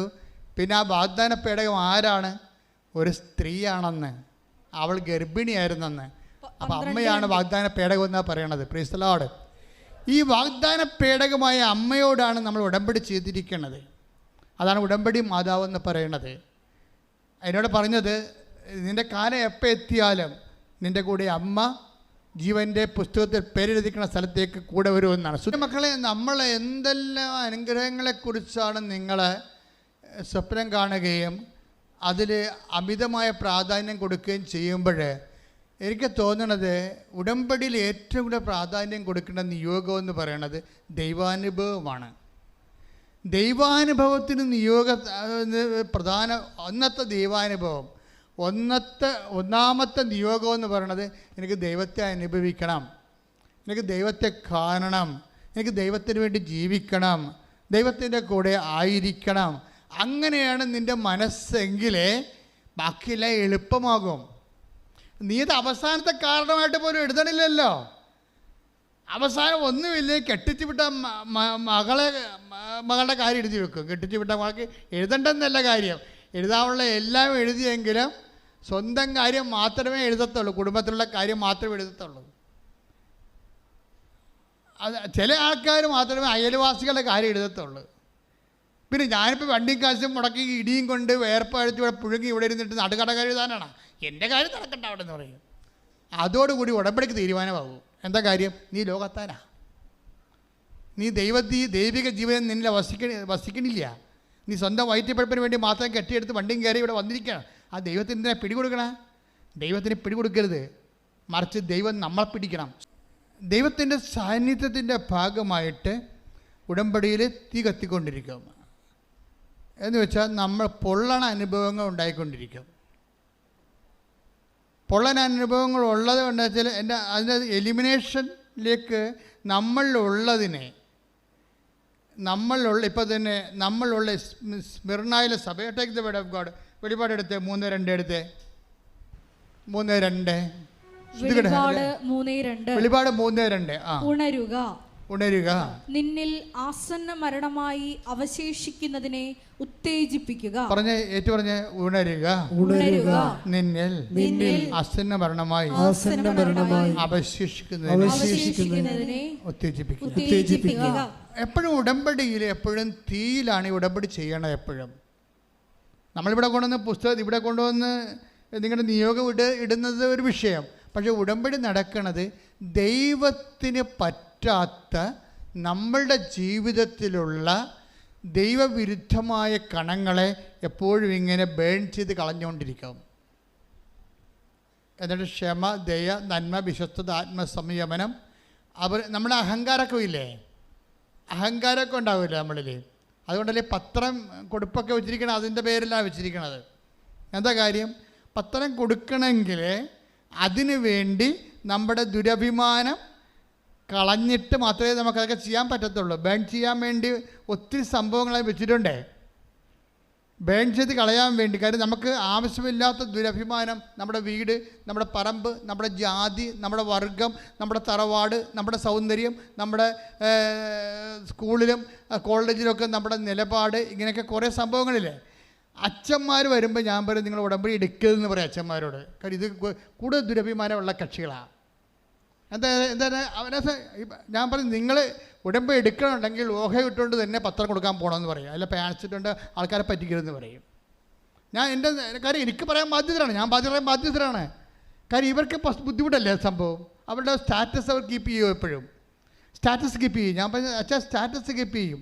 അതുകൊണ്ട് അച്ഛനേക്കാൾ നേരത്തെ വേറെ ആൾക്കാർ ദൈവാനുഗ്രഹം മേടിച്ചിട്ട് പോകും. സ്റ്റാറ്റസിന് ബേൺ ചെയ്ത് കളയേണ്ട സ്ഥാനമാണത്. അത് ബേൺ ചെയ്യേണ്ട കളയേണ്ട കാര്യം. അപ്പം ഞാൻ നല്ല വാക്ക് പറഞ്ഞു കൊടുക്കും. ഞാൻ പ്രൊമോട്ട് ചെയ്യത്തില്ല ശരിക്കും. അപ്പോൾ എന്തിനാണ് ദൈവത്തിനെ പറഞ്ഞ് ദൈവത്തിലേക്ക് ഇവിടെ കൃപാസനത്തിൽ വന്ന് എന്തിനാണ് പണി മേടിക്കണേ? മറിച്ച് മര്യാദയ്ക്ക് എളിമപ്പെട്ടിട്ട് കർത്താവിൻ്റെ കൃപയിൽ സ്റ്റാറ്റസ് നോക്കാതെ ദൈവത്തിന് പ്രാധാന്യം കൊടുത്തുകൊണ്ട് ഞാൻ അച്ഛനാണെന്ന് തന്നെ അഡ്രസ്സ് ചെയ്ത് ഞങ്ങളുടെ മുമ്പിൽ അഡ്രസ്സ് ചെയ്തുകൊണ്ട് ശുശ്രൂഷ ചെയ്യാൻ തയ്യാറാണെങ്കിൽ ആ സമയത്ത് ബേൺ ചെയ്യും. ഉടമ്പടി അപ്പം തന്നെ കർത്താവ് ആൻസർ ചെയ്യും. എന്താ കാര്യം? അവൻ സത്യസന്ധനാണ്, അവൻ ആരെയും പറ്റിക്കണില്ല, അവൻ ആരുടെ മുമ്പിലും മുഖം മൂടി അളിയുന്നില്ല, തുണി ഉരുന്നി കളയണില്ല, അവൻ മര്യാദയ്ക്ക് ഉടുപ്പിട്ടിട്ട് സഭയുടെ വസ്ത്രം ചുറ്റുകൊണ്ട് തന്നെയാണ് അവൻ ജീവിക്കണത്. അപ്പോൾ അങ്ങനെ വരുമ്പോൾ സ്വാഭാവികമായിട്ടും ദൈവത്തിനറിയാം. അപ്പോൾ അതൊരു എളിമപ്പെടലിൻ്റെ ഒരു ഭാഗമാണത്. ഇത് അച്ഛന്മാരുടെ കാര്യത്തിൽ പോലും ഞാൻ ഇത്രയും സീരിയസ് ആണ്. നിങ്ങളുടെ കാര്യത്തിൽ എൻ്റെ അവസ്ഥ അറിയാമല്ല, ഒരു കോംപ്രമൈസും ചെയ്യത്തില്ല. കാര്യം നമ്മൾ ദൈവവുമായിട്ടാണ് ഈ ഉടമ്പടി ചെയ്യണമെന്നുള്ള ബോധം ആദ്യമേ ഉണ്ടാകണം. ദൈവവുമായിട്ടാണ് ഉടമ്പടി ചെയ്യണത്. അപ്പോൾ ദൈവമായിട്ട് ഉടമ്പടി ചെയ്യുമ്പോൾ നിങ്ങൾ ചെയ്യേണ്ടത് ദൈവവുമായിട്ടുള്ള ബന്ധം വർദ്ധിപ്പിക്കണം. അല്ലാതെ നിങ്ങൾക്ക് ജോലി കിട്ടണം, വിസ ഇപ്പം പാസ്സാകണം, അതൊക്കെ നിസ്സാര കാര്യമാണ്. ഇത് കഴിഞ്ഞ ദിവസം അവരുടെ പേരെന്നാ, കഴിഞ്ഞ ദിവസം ചേച്ചി തിരുവനന്തപുരത്ത് സാക്ഷ്യം പറഞ്ഞല്ല, ഐറിൻ ചേച്ചിയുടെ സാക്ഷ്യം നിങ്ങൾ കേട്ടാൽ നല്ലതായിരിക്കും. ഐറിൻ ചേച്ചിയുടെ സാക്ഷ്യം വെച്ച് കഴിഞ്ഞാൽ ഐറിൻ ചേച്ചിയുടെ ഭർത്താവിൻ്റെ പേര് ജോസഫ് എന്നാണ്. പിള്ളോടിയാണ്, ഭയങ്കര വിസ, സഹിക്കാൻ പറ്റാത്ത വിസ. അങ്ങനെയൊക്കെ ദുബായിലാണ് ജോലി. അപ്പോൾ ആ കമ്പനിക്കാരൻ മാനേജർ പറഞ്ഞ് ഇങ്ങനെ പോയാൽ ഇത് നടക്കത്തില്ലെന്ന് പറഞ്ഞ്. പക്ഷെ പുള്ളി കേട്ടില്ല. പുള്ളി കേൾക്കാതെ എപ്പോഴും വീസി തന്നെയാണ് വെളിവില്ലാതെയാണ് കമ്പനി ചെല്ലണത്. വെളിവില്ലാതെ കമ്പനി ചെന്ന് ചെയ്യണമൊക്കെ തെറ്റിപ്പോയി അവസാനം അയാൾ മാനേജർ തന്നെ വിളിച്ച് വൈഫിനോട് പറയും, നാട്ടിൽ ജോസഫിനെ കൊണ്ട് സൈ കെട്ട് കേട്ടാ, ഇയാളെ കയറ്റി പിടിക്കണേ. സാറേ കയറ്റി വിടല്ലേ സാറേ, ഞങ്ങൾ ഒരിടത്തും എത്തിയിട്ടില്ല. ഇതിപ്പോൾ 4ാമത്തെ വാണിങ്ങാണ് കൊടുത്തിരിക്കണത്. ഇനി സഹിക്കാൻ പറ്റത്തില്ല, നമുക്ക് കമ്പനിക്ക് നഷ്ടമാണെന്ന് പറയണേ. ഇപ്പോൾ ഇവർ പട്ടാങ്ങി പറയൊക്കെ പറഞ്ഞെങ്കിലും ഫോണോടെ വെച്ച് ഒരാഴ്ച കഴിഞ്ഞപ്പോൾ ജോസഫ് അവർ കൊറിയർ ചെയ്ത് ചാക്കൽ കെട്ടിയേ സ്റ്റാമ്പ് ഒട്ടിച്ച് വിട്ടവർ കൊറിയർ വന്ന് ഇവിടെ ഇറങ്ങി വെളിവില്ലാതെ. അതെല്ലാം കഴിഞ്ഞപ്പോൾ പക്ഷേ ഈ ഐറിൻ ചേച്ചി ഭയങ്കര വില്ലത്തിയാണ്. അവരൊന്നും ഇപ്പം സാരമില്ല, നമുക്ക് പണിയുണ്ട്. എന്താണ്? കൃപാസന മാതാവുണ്ടെന്ന്. അതാണ് വിഷയം. ഒരു മനുഷ്യന്മാർ ജീവിതത്തെ കാണുന്ന രീതിയില്ലേ, ഭർത്താവിനെ പോസ്റ്റ് ചെയ്തിരിക്കുകയാണ്, അവരിങ്ങോട്ട് കൊറിയർ ചെയ്തിരിക്കുകയാണ്, ജീവിതം തീർന്നിരിക്കുകയാണ്. പക്ഷെ അവർ ജീവിതത്തിനോട് അവർ ടാച്ചിയാകുന്നില്ല. അത് പറയും നമുക്ക് കൃപാസന മാതാവുണ്ട്. നേരെ വന്ന് ഉടമ്പടി എടുക്കും. ഉടമ്പടി എടുത്തിട്ട് ആരും പറയും ഞാൻ നിങ്ങളെയും കൊണ്ട് പോകാമെന്ന് പറയും. ഈ ചേച്ചിമാരുടെയൊക്കെ ഒരു ധൈര്യമേ, ഉടമ്പടി എടുത്തിട്ട് ഞാൻ നിങ്ങളെയും കൊണ്ട് അവിടുന്ന് ഡിസ്മിസ് ചെയ്ത് വിട്ടതാണ്. ഇയാളെയും കൊണ്ട് അവർ ഉടമ്പടിയുടെ ധൈര്യത്തിൽ ഉടമ്പടി പറയുന്നുണ്ട്, ഞാൻ ഉടമ്പടി കാശുരം പിടിച്ചുകൊണ്ട് ഹോൾഡ് ചെയ്തതിൻ്റെ വിശ്വാസ പ്രവണത ചൊല്ലിക്കൊണ്ട് ഞാൻ ഇവരെയും കൊണ്ട് ദുബായി ചെന്ന് ഭർത്താവിനെ കൊണ്ട് ഭർത്താവിൻ്റെ കമ്പനി ചെന്ന് വെച്ച് പറഞ്ഞു, സാറേ ഞാൻ ഒരു എൽഡർ നേഴ്സാണ്, എനിക്ക് എങ്ങനെയായാലും ഇവിടുന്ന് എപ്പോഴായാലും എനിക്ക് ജോലി കിട്ടും, അല്ലെങ്കിൽ ഞാനെന്ത് ഏതെങ്കിലും തരത്തിൽ സീനിയർ സിറ്റിസൻസിനെങ്കിലും നോക്കിക്കൊണ്ട് ഞാൻ സെറ്റാകും, അതുവരെ ഈ മനുഷ്യനൊന്നും ഇവിടെ എടുക്കണമെന്ന് പറഞ്ഞു. അപ്പോൾ അയാൾ പറഞ്ഞു, എടുക്കണ പ്രശ്നമില്ല, ഇയാളെ ഞങ്ങൾ ഡിസ്മിസ് ചെയ്യണമെന്ന് നിങ്ങളെ വിളിച്ച് പറഞ്ഞതാണ്, ഇയാളെക്കൊണ്ട് ഞാൻ സൈകെട്ടെന്ന് പറഞ്ഞിട്ട് ഇവർ എടുക്കത്തില്ല, അമ്പിനും മില്ലും എടുക്കത്തില്ല. അപ്പോൾ ഉടനെ ഇവർ തിരികത്തിച്ച് വെച്ച് പച്ചത്തിരിയും നീലത്തിരിയൊക്കെ കത്തിച്ച് മാതാവിൻ്റെ അടുത്ത് കാര്യം സെറ്റാക്കി കഴിഞ്ഞപ്പോൾ ഒരു സംഭവം നടന്നതാണ്. എന്താ സംഭവം എന്നറിയാമോ? ദുബായ് ഗവൺമെൻറ് അന്ന് വരെ ചെയ്യാത്തൊരു സംഭവം ചെയ്ത്. എന്താണ്? ഇന്ത്യക്കാരൻ്റെ വിസ ക്യാൻസലാക്കി കളഞ്ഞു. ഇന്ത്യക്കാരൻ്റെ മൊത്തം വിസ ക്യാൻസലാക്കി കളഞ്ഞു. അതോടുകൂടി എന്നാ പറ്റിയത് ഇങ്ങനെ? അതോടുകൂടി ഈ ജോസഫിന് പകരം വേറെ ഒരുത്തനെ എടുത്തായിരുന്നു ഇന്ത്യയിൽ നിന്ന്. അയാൾ അങ്ങോട്ട് പോകാൻ വേണ്ടി നിൽക്കുമ്പോഴേ ഇപ്പം നിയമം വന്നിരിക്കുകയാണ്. എന്താണ്? വിസ ക്യാൻസലായെന്ന്. ഇപ്പം വിസ ഉള്ളത് ആർക്കാണ്? ജോസഫിനെ മാത്രം. ജോസഫിനെ തിരിച്ചെടുത്തവർ. ആ ഉടമ്പടി എക്സിക്യൂട്ട് ചെയ്ത ചേച്ചിയാണ് അതിൻ്റെ താരം. മനസ്സിലായില്ലേ? ഒരു ജീവിതം തീർന്നു എന്ന് പറഞ്ഞപ്പോഴേ അവിടെ വരണ ഐറിൻ ചേച്ചിയാണ് അതിൻ്റെ താരം. അവർ വിട്ടുകൊടുക്കണില്ല, അവർ വീഴുന്നില്ല, അവർ ഉടമ്പടി കാശ് കൊടുത്ത് തൂങ്ങി അവർ ദുബായിൽ എത്തിക്കൊണ്ട് ഈ ഭർത്താവിനെ റീസ്റ്റേറ്റ് ചെയ്യണം. ആ കമ്പനിയെ കൊണ്ട് രാജ്യത്തിൻ്റെ നിയമം മാറ്റിക്കൊണ്ട് അമ്മയിൽ വിശ്വസിക്കുമ്പോഴേ, അമ്മയെ മധ്യസ്ഥയാക്കി കഴിയുമ്പോഴേ ആ കൃപാസന അമ്മ ആരാണെന്ന് നിങ്ങൾക്ക് മനസ്സിലാകും. അത് ഉടമ്പടി മാതാവാണ്, വാഗ്ദാന പേടകമാണ്, നമ്മുടെ എല്ലാത്തിൻ്റെയും ആശയുടെ അടിസ്ഥാനമാണ്. ഈ ഐറിന് ഇത്രയും ധൈര്യം കിട്ടിയെന്ന് പറയാം. അനുവെന്നും പറഞ്ഞ ഒരാൾ ട്രിവാൻഡ്രത്തു നിന്നാണ്. ഈ ഐറിൻ ട്രിവാൻഡ്രത്തു നിന്നാണ്. അനു ഒരിക്കൽ ഐറിനെ കണ്ടപ്പോൾ പറഞ്ഞേ, പ്രാർത്ഥന കൊണ്ട് ജീവിക്കാൻ പറ്റുന്നൊരു സ്ഥലമുണ്ടെന്ന് പറഞ്ഞു. ഓരോ മനുഷ്യന്മാർ കൃപാസനത്തിൻ്റെ അനുഭവങ്ങൾ സൂക്ഷിക്കണതേ. ഐറിനെ കണ്ടപ്പോൾ അനു പറഞ്ഞത്, പ്രാർത്ഥിച്ചാൽ പ്രാർത്ഥന കൊണ്ട് ജീവിക്കാൻ പറ്റുന്ന ഒരു സ്ഥലമുണ്ടെന്ന്. അപ്പം അന്ന് തന്നെ ഈ കൃപാസനത്തെ ഇൻട്രൊഡ്യൂസ് ചെയ്തിട്ടുണ്ട്. അപ്പോൾ അവർക്ക് വിഷയമുണ്ട്. അപ്പം നിങ്ങളോർക്കും ആ അനുവാണ് ഈ കുടുംബം മുഴുവൻ രക്ഷപ്പെടുത്തിയത്. എന്താണ്? ഒറ്റ വാക്കുകൊണ്ടാണ്. ഐറിനോട് പറഞ്ഞു, പ്രാർത്ഥന കൊണ്ട് ജീവിക്കാൻ പറ്റിയ ഒരു സ്ഥലമുണ്ടെന്ന് പറഞ്ഞു. അത് അവളുടെ തലയ്ക്ക് പിടിച്ച സംഭവം. അതായത് നിങ്ങൾ ക്രിസ്തുവിനെ കൈമാറുമ്പോൾ, പരിശുദ്ധ അമ്മയുടെ മാധ്യസ്ഥം കൈമാറുമ്പോൾ, ശരിക്കും പറഞ്ഞാൽ നിങ്ങൾ സുവിശേഷമാവുകയും സുവിശേഷമേകുകയും ചെയ്യുമ്പോൾ ദൈവത്തിൻ്റെ സ്വന്തമായി മാറുകയാണ് ചെയ്യണത്. ഇങ്ങനെയാണ് പേഴ്സണൽ റിലേഷൻ വർദ്ധിപ്പിക്കണത്. മനസ്സിലായ? ദൈവത്തിൻ്റെ സ്വന്തമാണെന്ന് വിളിച്ചു പറയണമല്ല, ദൈവത്തോട് തോന്നണം. മോസസിനെ കുറിച്ച് തോന്നിയില്ലേ? എനിക്ക് മോസസിനെ അറിയാമെന്ന് പറഞ്ഞു. അതാണ് സംഭവം. അത് നമ്മളുടെ പ്രവർത്തനങ്ങളിലൂടെയാണ് നമുക്ക് ദൈവത്തിന് നമ്മളെ അറിയാൻ കഴിയണത്. ഇപ്പം എന്തുകൊണ്ടാണ് മോസസിനെ അറിയാമെന്ന് പറയാൻ കാരണം? അതിൻ്റെ താഴെയുണ്ട്. അതായത് 32, അതായത് പുറപ്പാടിൻ്റെ 32 താഴെ ശ്രുതികട ഹല്ലേലൂയ 32:14 താഴെ വായിച്ച് ശ്രുതികട ഹല്ലേലൂയ. യേശുവേ നന്ദി. Hallelujah hallelujah hallelujah hallelujah hallelujah. പുറപ്പാട് 32:14. തൻ്റെ ജനത്തിനെതിരായുള്ള തീരുമാനത്തിൽ നിന്ന് അവിടുന്ന് പിന്മാറി. മോശ കൈകളിൽ 2 ഉടമ്പടി പത്രികകളുമായി താഴേക്കിറങ്ങി. പലകകളുടെ ഇരുവശങ്ങളിലും എഴുത്തുണ്ടായിരുന്നു. പലകകൾ ദൈവത്തിൻ്റെ കൈവേലയും അവയിൽ കൊത്തിയിരുന്നത് അവിടുത്തെ കൈയെഴുത്തുമായിരുന്നു. നിങ്ങൾ ഈ ഒരു ഭാഗം വായിച്ച 32:14 നിൽക്കണം നമ്മളെ പുറപ്പാട്. ഇവിടെ സംഭവിക്കണമെന്ന് വെച്ച് കഴിഞ്ഞാൽ, ദൈവം ഈ ജനത്തെ നശിപ്പിക്കാൻ വേണ്ടി പോകുമ്പോൾ മോസസ് ദൈവത്തോട് പട്ടാങ്ങി പറയും. ദൈവത്തോട് പറയും, അങ്ങനെ നീ നശിപ്പിക്കരുത്. നശിപ്പിച്ച ഒരു പ്രശ്നമുണ്ട്. എന്താണ്? വാഗ്ദാന നാട് കാണിക്കാം, അവകാശമായി നൽകാമെന്നും പറഞ്ഞാണ് ഈജിപ്തിൽ നിന്ന് നീ ഇവരെ കൊണ്ടുപോകുന്നത്. അപ്പം നിനക്കതിനുള്ള ദൈവത്തിനുള്ള കഴിവില്ലാത്ത കൊണ്ടാണ് മരുഭൂമി വെച്ച് അവരെ കൊന്നു കളഞ്ഞതെന്ന് ഈജിപ്തുകാർ പറഞ്ഞാൽ പിന്നെ എനിക്ക് സഹിക്കാൻ പറ്റത്തില്ല, ഞാൻ പിന്നെ ജീവിച്ചിരിക്കത്തില്ലെന്ന് പറയാം. ആര്? ദൈവത്തിന് എന്തെങ്കിലും അപമാനം സംഭവിച്ചാൽ മോശ പറയുകയാണ്, ഞാൻ പിന്നെ ജീവിച്ചിരിക്കത്തില്ലെന്ന്. ഇതാണ് അവർ തമ്മിലുള്ള ബന്ധം. ഇവിടെ പ്രശ്നം, നിൻ്റെ കുടുംബത്തിൽ വിശ്വാസം കുറഞ്ഞാൽ നിൻ്റെ കുടുംബത്തിലുള്ളവരും നിൻ്റെ അറിവിൽപ്പെട്ടവരും ദൈവത്തിൽ നിന്ന് അകന്നു പോണത് കണ്ടാൽ, നിനക്ക് വിഷമം തോന്നിയാൽ, ആ വിഷമം ഏതറ്റം വരെ പോകുന്നുണ്ടെങ്കിൽ അതെല്ലാം ദൈവം നിന്നെക്കുറിച്ച് കുറിച്ച് വെക്കുന്ന വ്യക്തിപരമായ ബയോഡേറ്റ ആയിരിക്കും. അതാണ് ദൈവം പറയണത്. എന്തിനു പറയും? ഉടനെ ദൈവം പറയുകയാണ്, പുറപ്പാട് 32:14, ദൈവം ഈ ജനത്തെ നശിപ്പിക്കുക എന്നുള്ള തീരുമാനത്തിൽ നിന്ന് പിന്തിരിഞ്ഞു വന്ന് ആ മോസസിൻ്റെ മാധ്യസ്ഥത്തിൽ ജനത്തെ തെറ്റ് ചെയ്ത് ജനത്തെ ദൈവം വെറുതെ വിടും. പക്ഷേ ഒരു പ്രശ്നമുണ്ട്. ഇവൻ്റെ മധ്യസ്ഥം വഹിച്ചവൻ്റെ മനസ്സ് തകർന്നിരിക്കുകയും ഇത്രയും നിഷ്കളങ്കമായിട്ട് ഇത്രയും ആത്മാർത്ഥമായിട്ട് ആത്മബന്ധത്തോടു കൂടി ഈ ജനത്തെ ചെങ്കടൽ കടത്തി ഇവിടം വരെ കൊണ്ടുവന്നിട്ട് പോലും ഒരു നിമിഷം ദൈവത്തിന് മോസസിനെ കണ്ടില്ലെന്ന് വെച്ചുകൊണ്ട് നിറക്കേട് കാണിച്ചൊരു ജനമില്ലേ, ഇവരെയും കൊണ്ട് വാഗ്ദാനം നാട്ടിൽ പോകുന്ന പ്രശ്നമില്ല എന്ന് പറയും. എന്നിട്ട് ദൈവം പറയും ഈ കൽപ്പന എന്ന് കാണിച്ചിട്ട് പറയും, ഇതിൽ വിശ്വസിക്കാത്തവരും അതുപോലെ തന്നെ ഈ ഉടമ്പടിയുടെ ഭാഗമല്ലാത്തവരും ഇനി ഈജിപ്തിലേക്ക് തിരിച്ചു പോകണമെന്ന് ആഗ്രഹിക്കുന്നവരും മാറി നിൽക്കാൻ പറയും. അപ്പോൾ അവരവർക്ക് ഞങ്ങളെ തിരിച്ചു കൊണ്ടുപോകാൻ വേണ്ടിയാണെന്ന്. മോശം നോക്കുമ്പോൾ എണ്ണി നോക്കുമ്പോൾ 3000-ൽ കൂടുതൽ ആൾക്കാർ തിരിച്ചു പോകാൻ നിൽക്കുകയാണ്. അപ്പോൾ തിരിച്ചു പോകാത്തവരോട് പറയും അവന്മാരുടെ പെടലെടുക്കാൻ പറയും. കാര്യം ദൈവത്തിൻ്റെ മനസ്സ് വേദനിച്ചത്, ദൈവം കരുണയുടെ വിട്ടെങ്കിലും മോസസ് കരുണയുടെ വിടത്തില്ല. ദൈവത്തിന് വേണ്ടി അവനത് ചെയ്തിരിക്കും. അതാണ് മോസസ്. അതുകൂടി വെച്ചുകൊണ്ടാണ് പറയണത് ഐ നോ ഹിം എന്ന്.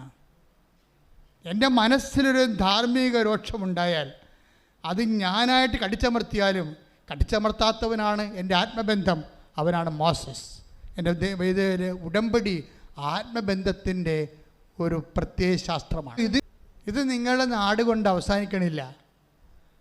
നിങ്ങളിവിടെ എല്ലാ തരത്തിലുള്ള മനുഷ്യരുണ്ട്. ചിലരെ കുഴിച്ചിടും, മരിച്ചു കഴിയുമ്പോൾ ചിലരെ കത്തിച്ച് കളയും. എന്തായാലും ആ കുഴിക്കും കത്തിക്കലിനും അപ്പുറത്തേക്കാണ് ഉടമ്പടി നിങ്ങളെ കൊണ്ടുപോകുന്നത്, ദൈവത്തിൻ്റെ നിത്യത വരെ. ഇത്രയും നേരം അച്ഛൻ പറഞ്ഞുകൊണ്ടിരുന്ന മുഴുവനും ആത്മബന്ധത്തിലെ ദൈവവുമായിട്ട് നിങ്ങൾ ചെയ്യുന്ന ഓരോ പ്രേക്ഷിത പ്രവർത്തനങ്ങളും അത് ദൈവത്തോട് വ്യക്തിപരമായ ബന്ധങ്ങളെ ആഴപ്പെടാൻ വേണ്ടി ചെയ്യുന്ന പ്രേക്ഷിത പ്രവർത്തനങ്ങളായിട്ട് കണ്ടുകൊണ്ട് വേണം ആ വിഷയങ്ങളെല്ലാം ചെയ്യേണ്ടത്.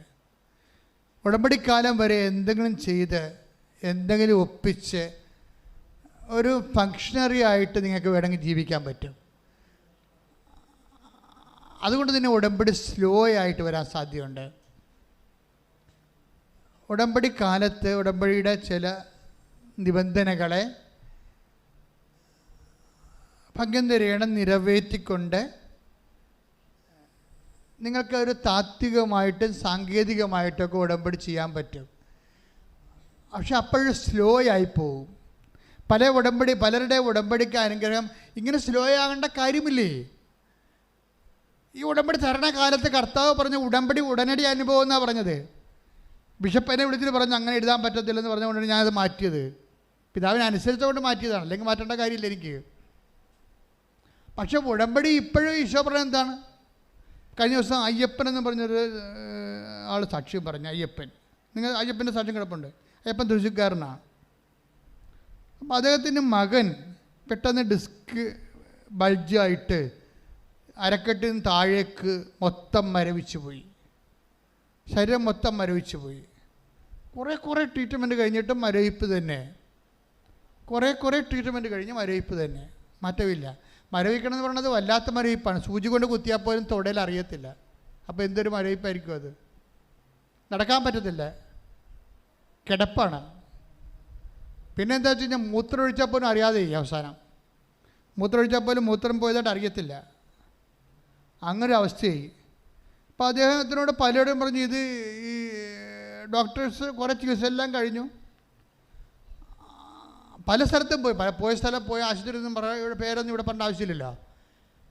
അവർക്ക് പോകാൻ പറ്റുന്ന എല്ലാ സ്ഥലത്തും പോയി.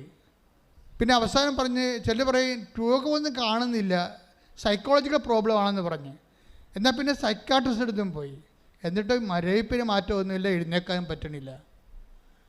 അവസാനം ആരാണ്ട് ഒരു ടീച്ചർ, അതൊരു മെൻറ്റർ, ആരാ പേര്? ജാസ്മിൻ എന്നും പറഞ്ഞൊരു ടീച്ചർ അവരുടെ വീട്ടിൽ ചെല്ലാം, ഉടമ്പടി തേന് കൊടുക്കാൻ വേണ്ടി. അത് കൊടുക്കാൻ ചെന്നപ്പോൾ അവർക്ക് സംശയം തോന്നി, പറയണോ ഇങ്ങനെ കൃപാസനത്തെക്കുറിച്ച് പറയണോ പറഞ്ഞാൽ ഇവർക്ക് എന്ത് തോന്നുമായിരിക്കും, അവരത് ആക്ഷേപിച്ച് കളയുക. അപ്പോൾ അത് സങ്കടമാണ്. മാതാവിനെക്കുറിച്ച് അങ്ങനെയൊക്കെ പറഞ്ഞാൽ അവർക്ക് പറയുന്നവർക്ക് സങ്കടം വരത്തില്ലേ? പറയണ. പക്ഷേ ജാസ്മിൻ ഇവർ തീർന്നെന്ന് കണ്ടപ്പോൾ, ഇനി ഒരു മാർഗ്ഗമില്ലെന്ന് കണ്ടപ്പോൾ ജാസ്മിൻ പറഞ്ഞ് കൃപാസനം മാതാവിൻ്റെ അടുത്ത് പോയാൽ രക്ഷപ്പെടുമെന്ന് പറഞ്ഞു. ഉടനെ അയ്യപ്പൻ കുഞ്ഞിനെയും കൊണ്ട് ഇവിടെ വന്ന് വീൽ ചെയറിലാണ് വന്നത്. ഉടമ്പടി എടുത്തു, ആൾത്താറിലും വന്ന് പ്രാർത്ഥിച്ചു, മാതാവിനെയും കണ്ട്. അപ്പോൾ ഒരു കൊല്ലമായിട്ട് അനക്കമില്ലാത്ത പയ്യനാണ്. ചേർത്തല ചെന്നപ്പോൾ അവൻ പറഞ്ഞ് വണ്ടി നിർത്തിക്ക്, എനിക്കൊന്ന് ഇറങ്ങി നിൽക്കണമെന്ന് പറഞ്ഞ്. അപ്പോൾ അവൻ ഇറങ്ങി നിന്ന് രണ്ട് ചെവിട് നടന്ന്, എന്നിട്ട് പിന്നെ തളർന്നപ്പോൾ പിന്നെയും കയറിയ ആൾ വീട്ടിൽ ചെന്ന് കഴിഞ്ഞ ഫെബ്രുവരിയിൽ ആദ്യ വാരം മാതാവ് സ്വപ്നത്തിൽ വെച്ചാൽ പറഞ്ഞ് ഫെബ്രുവരി 26 കംപ്ലീറ്റ് സുഖമാവുമെന്ന് പറഞ്ഞവനോട്. 28 ഫെബ്രുവരി 28 കംപ്ലീറ്റ് സുഖമാവെന്ന് പറഞ്ഞ്. അമ്മ പറഞ്ഞ അതേ സമയത്ത് 28 അവൻ നടക്കാൻ തുടങ്ങിയാണ്. ഇതാണ് കൃപാസന അനുഭവം എന്ന് പറയണത്. അപ്പം നമ്മളൊന്ന് മനസ്സ് വെച്ച ഒരു സെക്കൻഡ് മതി ഈ വിഷയം. നിങ്ങൾ ആ സാക്ഷ്യം നോക്കണം. ആ സാക്ഷ്യം കിടപ്പുണ്ട്. അയ്യപ്പൻ്റെ സാക്ഷ്യമാണ് ഈ ആഴ്ചത്തെ നല്ല വലിയ സാക്ഷ്യങ്ങളൊന്നും അതാണ്. അതായത് എന്ന് വെച്ച് കഴിഞ്ഞാൽ മുഴുവനും മരവിച്ച് തീർന്നു, ഇനി ഇവിടെ കിടന്ന് മരിച്ചു പോകത്തുള്ളെന്ന് വിചാരിച്ചാലും അമ്മ വന്നൊന്ന് തൊട്ടാലേ അതോട് ജീവൻ തിരിച്ചു കിട്ടും. അപ്പോൾ ഇതാണ് ഉടമ്പടി എന്ന് പറയണത്. അപ്പോഴേ നിങ്ങൾക്ക് അത്രയും വ്യക്തമായ കാര്യമാണെങ്കിൽ ആദ്യമതിന് നമ്മൾ ചെയ്യേണ്ടത് എന്താണ്? അടയാളം കാണട്ടെ. അയ്യപ്പൻ്റെ മോന് കാണിച്ചല്ല, ആൻ്റപ്പൻ്റെ മോന് കാണിച്ചല്ല, എനിക്ക് കാണിക്കട്ടെ എന്ന് പറഞ്ഞിരുന്നാൽ നടക്കത്തില്ല സംഭവം. അപ്പോൾ നിങ്ങൾ ദൈവത്തെ പരീക്ഷിക്കാൻ വേണ്ടിയിരിക്കുകയാണ്. നിങ്ങൾ ചെയ്യേണ്ടത് ആദ്യം ദൈവവുമായിട്ട് ആത്മബന്ധം ഉണ്ടാക്കാൻ നോക്കണം. അപ്പോൾ ദൈവത്തിന് തോന്നണം ദൈവത്തിൻ്റെ മകളാണ്, ദൈവത്തിൻ്റെ മകനാണ്. ഉടമ്പടിക്കാലം കഴിഞ്ഞാലും നീ വിശുദ്ധിയോടെയും ദൈവത്തിന് വേണ്ടി ജീവിക്കുമെന്ന് ദൈവത്തിന് തോന്നിയാൽ ഉടമ്പടി ടൈം ഷോർട്ടായി വരും. ദീർഘകാലം കൊണ്ട് നേടേണ്ട കാര്യങ്ങൾ നമ്മൾക്ക് ഷോർട്ട് ടൈം നേടാൻ പറ്റും. എങ്ങനെ, എന്ത് ചെയ്യണം അതിനു വേണ്ടി? അത് ഹ്രസ്വകാലം കൊണ്ട് പൂർണ്ണത കൈവരിക്കണം. പറഞ്ഞു മനസ്സിലായില്ലേ? ഇപ്പോൾ ഉടമ്പടി ഹ്രസ്വകാലമാണ്, 90 ദിവസമേ ഉള്ളേ. ഈ 90 ദിവസത്തിനുള്ളിൽ പൂർണ്ണത കൈവരിക്കണം. അല്ല പുതുക്കിയിട്ട് പത്രം കൊടുക്കാതെ ചെന്നിട്ടിരിക്കരുത്. ചിലർ പറഞ്ഞില്ല, ഞാൻ സാക്ഷ്യം പറയാൻ വന്നിട്ടും പറയുമേ സാക്ഷ്യമൊക്കെ കിട്ടി, കല്യാണമൊക്കെ നടന്ന് ഞാനേ പത്രം ഇപ്പോഴും കൊടുത്തിട്ടില്ല, രോഗികളെ ഇപ്പോഴും കണ്ടിട്ടില്ലെന്നൊക്കെ പറയും.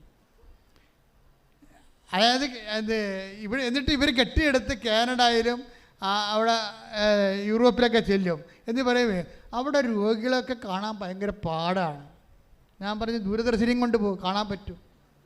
വല്ല കഥ ഓരോ ഉടായ്മ പറഞ്ഞുകൊണ്ട് ഇറങ്ങിയിരിക്കണം സാക്ഷ്യം പറയാൻ വേണ്ടി. ഈ ക്യാമറയുടെ കാലിന് പിടി തലക്കറി തല്ലണമെന്നാണ്. അതെന്നാ പരിപാടി വെച്ച് കഴിഞ്ഞാൽ ഇവർ ചെയ്യാത്ത കാര്യം ഇവിടെ പറയുകയാണ്. അതായത് ഈ സമയം വരെ ആ 90 ദിവസം കഴിഞ്ഞ് ദൈവം അനുഗ്രഹിച്ചു. ഇപ്പോഴും രോഗികളെ കണ്ടിട്ടില്ല അവർ, ഇപ്പോഴും പത്രം കൊടുത്തിട്ടില്ല അവർ. പക്ഷെ ബൈബിൾ എന്താ പറയണത്? ഹ്രസ്വകാലം കൊണ്ട് പൂർണ്ണത കൈവരിച്ചാൽ ദീർഘകാലം കൊണ്ട് ദൈവം ചെയ്യാനുള്ളത് ആ ഹ്രസ്വകാലത്ത് ദൈവം ചെയ്യും. അതാണ് ഉടമ്പടിയുടെ പ്രശ്നം. അത് വിജയകുമാർ സാർ എന്താ പറയാൻ കാര്യം എന്താ അറിയാമോ? വിജയകുമാർ സാർ കഴിഞ്ഞ പ്രാവശ്യം ഇപ്പോൾ ഇവിടെ എന്തോ ഒരു പരിപാടിക്ക് വന്നായിരുന്നു. ഇവിടെ ഒരു ദിവസം ഒരു പരിപാടിക്ക് ഒരു രാഷ്ട്രീയ പ്രോഗ്രാം ഉണ്ടായപ്പോൾ വിജയകുമാർ സാർ വന്ന് കഴിഞ്ഞപ്പോൾ പോകാൻ നേരത്തെ എന്നോട് പറഞ്ഞു, അച്ഛാ കാശെല്ലാം ഗവൺമെൻറ്റിൻ്റെ കയ്യിലാണ്, സർക്കാരിൻ്റെ കയ്യിലാണ്. പുള്ളിക്ക് പയറും അരിയൊക്കെ ഗവൺമെൻറ് കൊടുക്കുന്ന പരിപാടിയാണ്. നല്ല കാശുണ്ട്, കോടികൾ കിട്ടാനുണ്ട്. പക്ഷേ ഇപ്പം ലോൺ എടുക്കേണ്ടി വരികയാണ്. അതിൻ്റെ പലിശ പോലും ഗവൺമെൻറ് തരത്തില്ല. ഞാൻ കോടതിയിൽ പോയിരിക്കണമെന്ന് പറഞ്ഞു, ഹൈക്കോടതി പോയിരിക്കുകയാണ് ഗവൺമെൻറ്റിനെതിരെ. പക്ഷേ അതിന് ഏത് കാലത്താണ് ഇനി ഗവൺമെൻറ് നോട്ടീസ് അയക്കണം. അപ്പോൾ ഗവൺമെൻറ് കാര്യം പറയും. പിന്നെ അത് 10 കൊല്ലം വേണമെങ്കിൽ നീണ്ടുപോകും. ആ സമയത്ത് പലിശ എന്തുമാത്രം പോകും? അച്ഛനൊരു ഡേറ്റ് പറയാൻ പറയും. അതാ പ്രശ്നം. എന്ന് വെച്ചാൽ മാതാവ് അച്ഛനിലൂടെ എനിക്കൊരു ഡേറ്റ് പറയണം. അതാണ് പുള്ളി ഉദ്ദേശിക്കണത്. മാതാവ് അച്ഛനിലൂടെ ഒരു ഡേറ്റ് പറയണം. അപ്പോൾ ഞാനത് ശ്രദ്ധിച്ചില്ല. ഒരു ഭാഗ്യ പരീക്ഷണമായതുകൊണ്ട് ഞാൻ വേറെ പല സീരിയസ് സബ്ജക്റ്റുകളും പറഞ്ഞുകൊണ്ടിരിക്കുന്ന സമയത്ത് പോകാൻ നേരത്ത് പറഞ്ഞപ്പോൾ ഞാൻ മിണ്ടാതിരുന്നത്. പക്ഷേ പിന്നെ പുള്ളി പുറത്ത് പോയിട്ട് കുറേ കാര്യങ്ങളൊക്കെ ചെയ്യാനുണ്ടായിരുന്നു. അതിന് തിരിച്ച് എന്നോട് ചോദിച്ചപ്പോൾ അച്ഛാ ഒരു ഡേറ്റ് പറയുന്നത് പറയും. ഒരു ഡേറ്റ് പറയാച്ചാൽ പറഞ്ഞു. എന്തിനാണ്? കോടതിയിൽ നിന്ന് സർക്കാരിൽ നിന്ന് കാശ് കിട്ടാനൊരു ഡേറ്റ് കോടതിയുമായിട്ട് ബന്ധപ്പെടുത്തി പറയാൻ പറയും. അപ്പോൾ ഞാൻ പറയും ഏപ്രിൽ എന്ന് പറയും. കാര്യം പുള്ളി പറയാതെ പോകത്തില്ല. ഏപ്രിൽ എന്ന് പറഞ്ഞിട്ട് ഞാൻ അമ്മയുടെ മുഖത്ത് നോക്കും, ഞാൻ ഏപ്രിൽ പറഞ്ഞിട്ടുണ്ടോ, എനിക്ക് പണി വെക്കരുത് കേട്ടെന്ന് പറയും. അത് ദൈവമായിട്ടുള്ള പേഴ്സണൽ ബന്ധമാണ്. നമുക്ക് ദർശനത്തെ കണ്ടിട്ട് പറയണതല്ല. ഞാൻ ഏപ്രിൽ എന്ന് പറയും. ഏപ്രിൽ എന്ന് പറഞ്ഞിട്ട് അമ്മയുടെ മുഖത്ത് നോക്കും. ഞാൻ മാതാവിനെ അവിടെ എൻ്റെ മുറി വെച്ചിട്ടുണ്ട്. പറഞ്ഞു അമ്മേ പറഞ്ഞിട്ടുണ്ട് കേട്ടാ. പക്ഷേ എന്താ പ്രശ്നം? ഇത് ഓണർ ചെയ്യേണ്ട ചുമതല ആർക്കാണ്? അമ്മയ്ക്കാണ് ചുമതല. നമുക്കൊന്നും അമ്മ വെറുതെ പറയാതെ ഈ മനുഷ്യൻ പോകത്തില്ല. പറയാതിരിക്കാൻ പറ്റത്തില്ല. അദ്ദേഹത്തിന് നിലനിൽപ്പിൻ്റെ പ്രശ്നമാണ്. അപ്പോൾ എന്നോട് പറയാം. പിന്നെ പുള്ളിക്കാരൻ പറയും അച്ഛാ അങ്ങനെ പറഞ്ഞാൽ ഡേറ്റ് പറയാൻ പറയും. ഞാൻ പറയും 14 പറയും. ഡേറ്റ് ഇട്ട് കൊടുക്കുകയാണ്. പിറ്റേ ദിവസം അത് ഏപ്രിൽ ഈ പറഞ്ഞ മാർച്ച് 13 നടന്ന സംഭവമാണ്. മാർച്ച് 14 എന്നെ വിളിച്ചു പറഞ്ഞ് അച്ഛാ അമ്മ കോടതി വന്നിട്ടുണ്ടായിരുന്നെന്ന് പറഞ്ഞു. എന്താ പറഞ്ഞിരിക്കണത്? ഒരു നോട്ടീസ് പോലും സർക്കാരിന് ഇഷ്യൂ ചെയ്യാതെ ഹൈക്കോടതി ചീഫ് ജസ്റ്റിസ് ഓർഡർ ഇട്ടിരിക്കുകയാണ്. 60 ദിവസം, 14 തൊട്ട് 60 ദിവസം, 60 ദിവസത്തിനുള്ളിൽ കാശ് കൊടുത്ത് തീർക്കാൻ വേണ്ടി. ദാറ്റ് മീൻസ് ആ 14 തന്നെ പറഞ്ഞ ഡേറ്റ് തന്നെ ഹോണർ ചെയ്തിരിക്കുകയാണ്. എന്ന് വെച്ച് കഴിഞ്ഞാൽ ഞാൻ 14 പറഞ്ഞിട്ട് അമ്മയുടെ മുഖത്ത് നോക്കിയില്ലേ, അമ്മയെ കണ്ടാണ് പറഞ്ഞിരിക്കണം, അല്ലാതെ ഞാൻ വേറെ ദർശനം കണ്ട് പറഞ്ഞതല്ല. അമ്മയെ ആശ്രയിച്ച് പറഞ്ഞിരിക്കുന്നതാണ്. അതായത് ബന്ധമെന്ന് പറയണത് അതാണ്. നിങ്ങൾ ഉടമ്പടിയിലോട്ട് പോകുമ്പോൾ ഇത്തരം ഒരു ബന്ധം ദൈവമായിട്ട് ഉണ്ടാക്കണം. അല്ലാതെ ഓരോ ഇഷ്യൂ ഉണ്ടാകുമ്പോൾ ഓടി വന്ന് തിരികെത്തിച്ച് പിന്നെ ഉതിക്കെടുത്തി പിന്നെ തോന്നിയ വാസം പോലെ നടന്ന് പിന്നെ ഒരു ഇഷ്യൂ ഉണ്ടാകുമ്പോൾ ഓടി മാതാവിൻ്റെ അടുത്ത് വരുമ്പോൾ മാതാവ് മോസസിന് കൊണ്ട് ദൈവം പറഞ്ഞ പോലെ എനിക്ക് നിന്നെ അറിയാമെന്ന് പറയും. എനിക്ക് നിന്നെ അറിയാവുന്ന ദൈവം പറഞ്ഞോട്ടൊരു കുഴപ്പമില്ല. പക്ഷേ മോസസിനോടെ കുറിച്ച് പറഞ്ഞ പോലെ പോസിറ്റീവായിട്ട് പറയണം, നെഗറ്റീവായിട്ട് പറയാൻ പറ്റരുത്. ദൈവം അതും പറയും. അതാ വിഷയം. നമ്മളെക്കുറിച്ച് ഉടമ്പടിയുടെ കാലം കഴിയുമ്പോൾ ദൈവത്തിന് നമ്മളെക്കുറിച്ച് ഒരു അസസ്മെൻ്റ് ഉണ്ടാകണം. എന്താണ്? എനിക്ക് നിന്നെ അറിയാം. സന്തോഷമായിട്ട് സ്വന്തം തലയിൽ കൈവെക്കുക. കർത്താവാണ് നിൻ്റെ തലയിൽ കൈവച്ചിരിക്കണം നീ ബോധ്യപ്പെടുക. അച്ഛൻ നിങ്ങൾക്ക് വേണ്ടി പ്രാർത്ഥിക്കുന്ന സമയമാണ്. ഞാൻ ഏറെ സന്തോഷത്തോടു കൂടി തന്നെയാണ് പ്രാർത്ഥിക്കുന്നത്.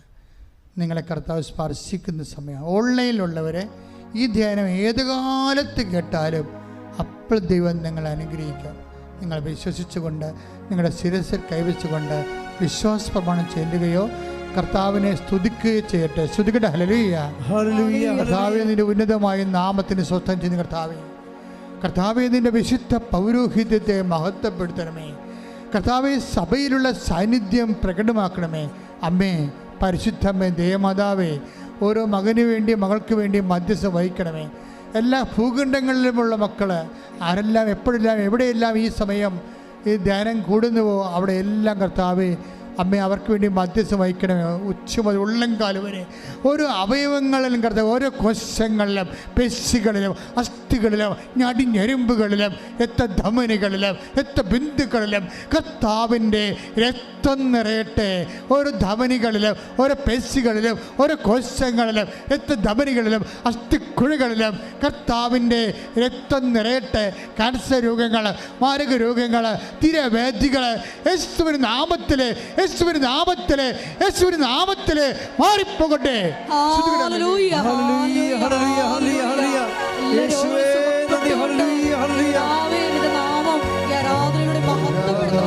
ശിരസ് നമിച്ച് നമുക്ക് ദിവ്യകാരുണ്യ നാഥന്റെ ആശീർവാദം സ്വീകരിക്കാം.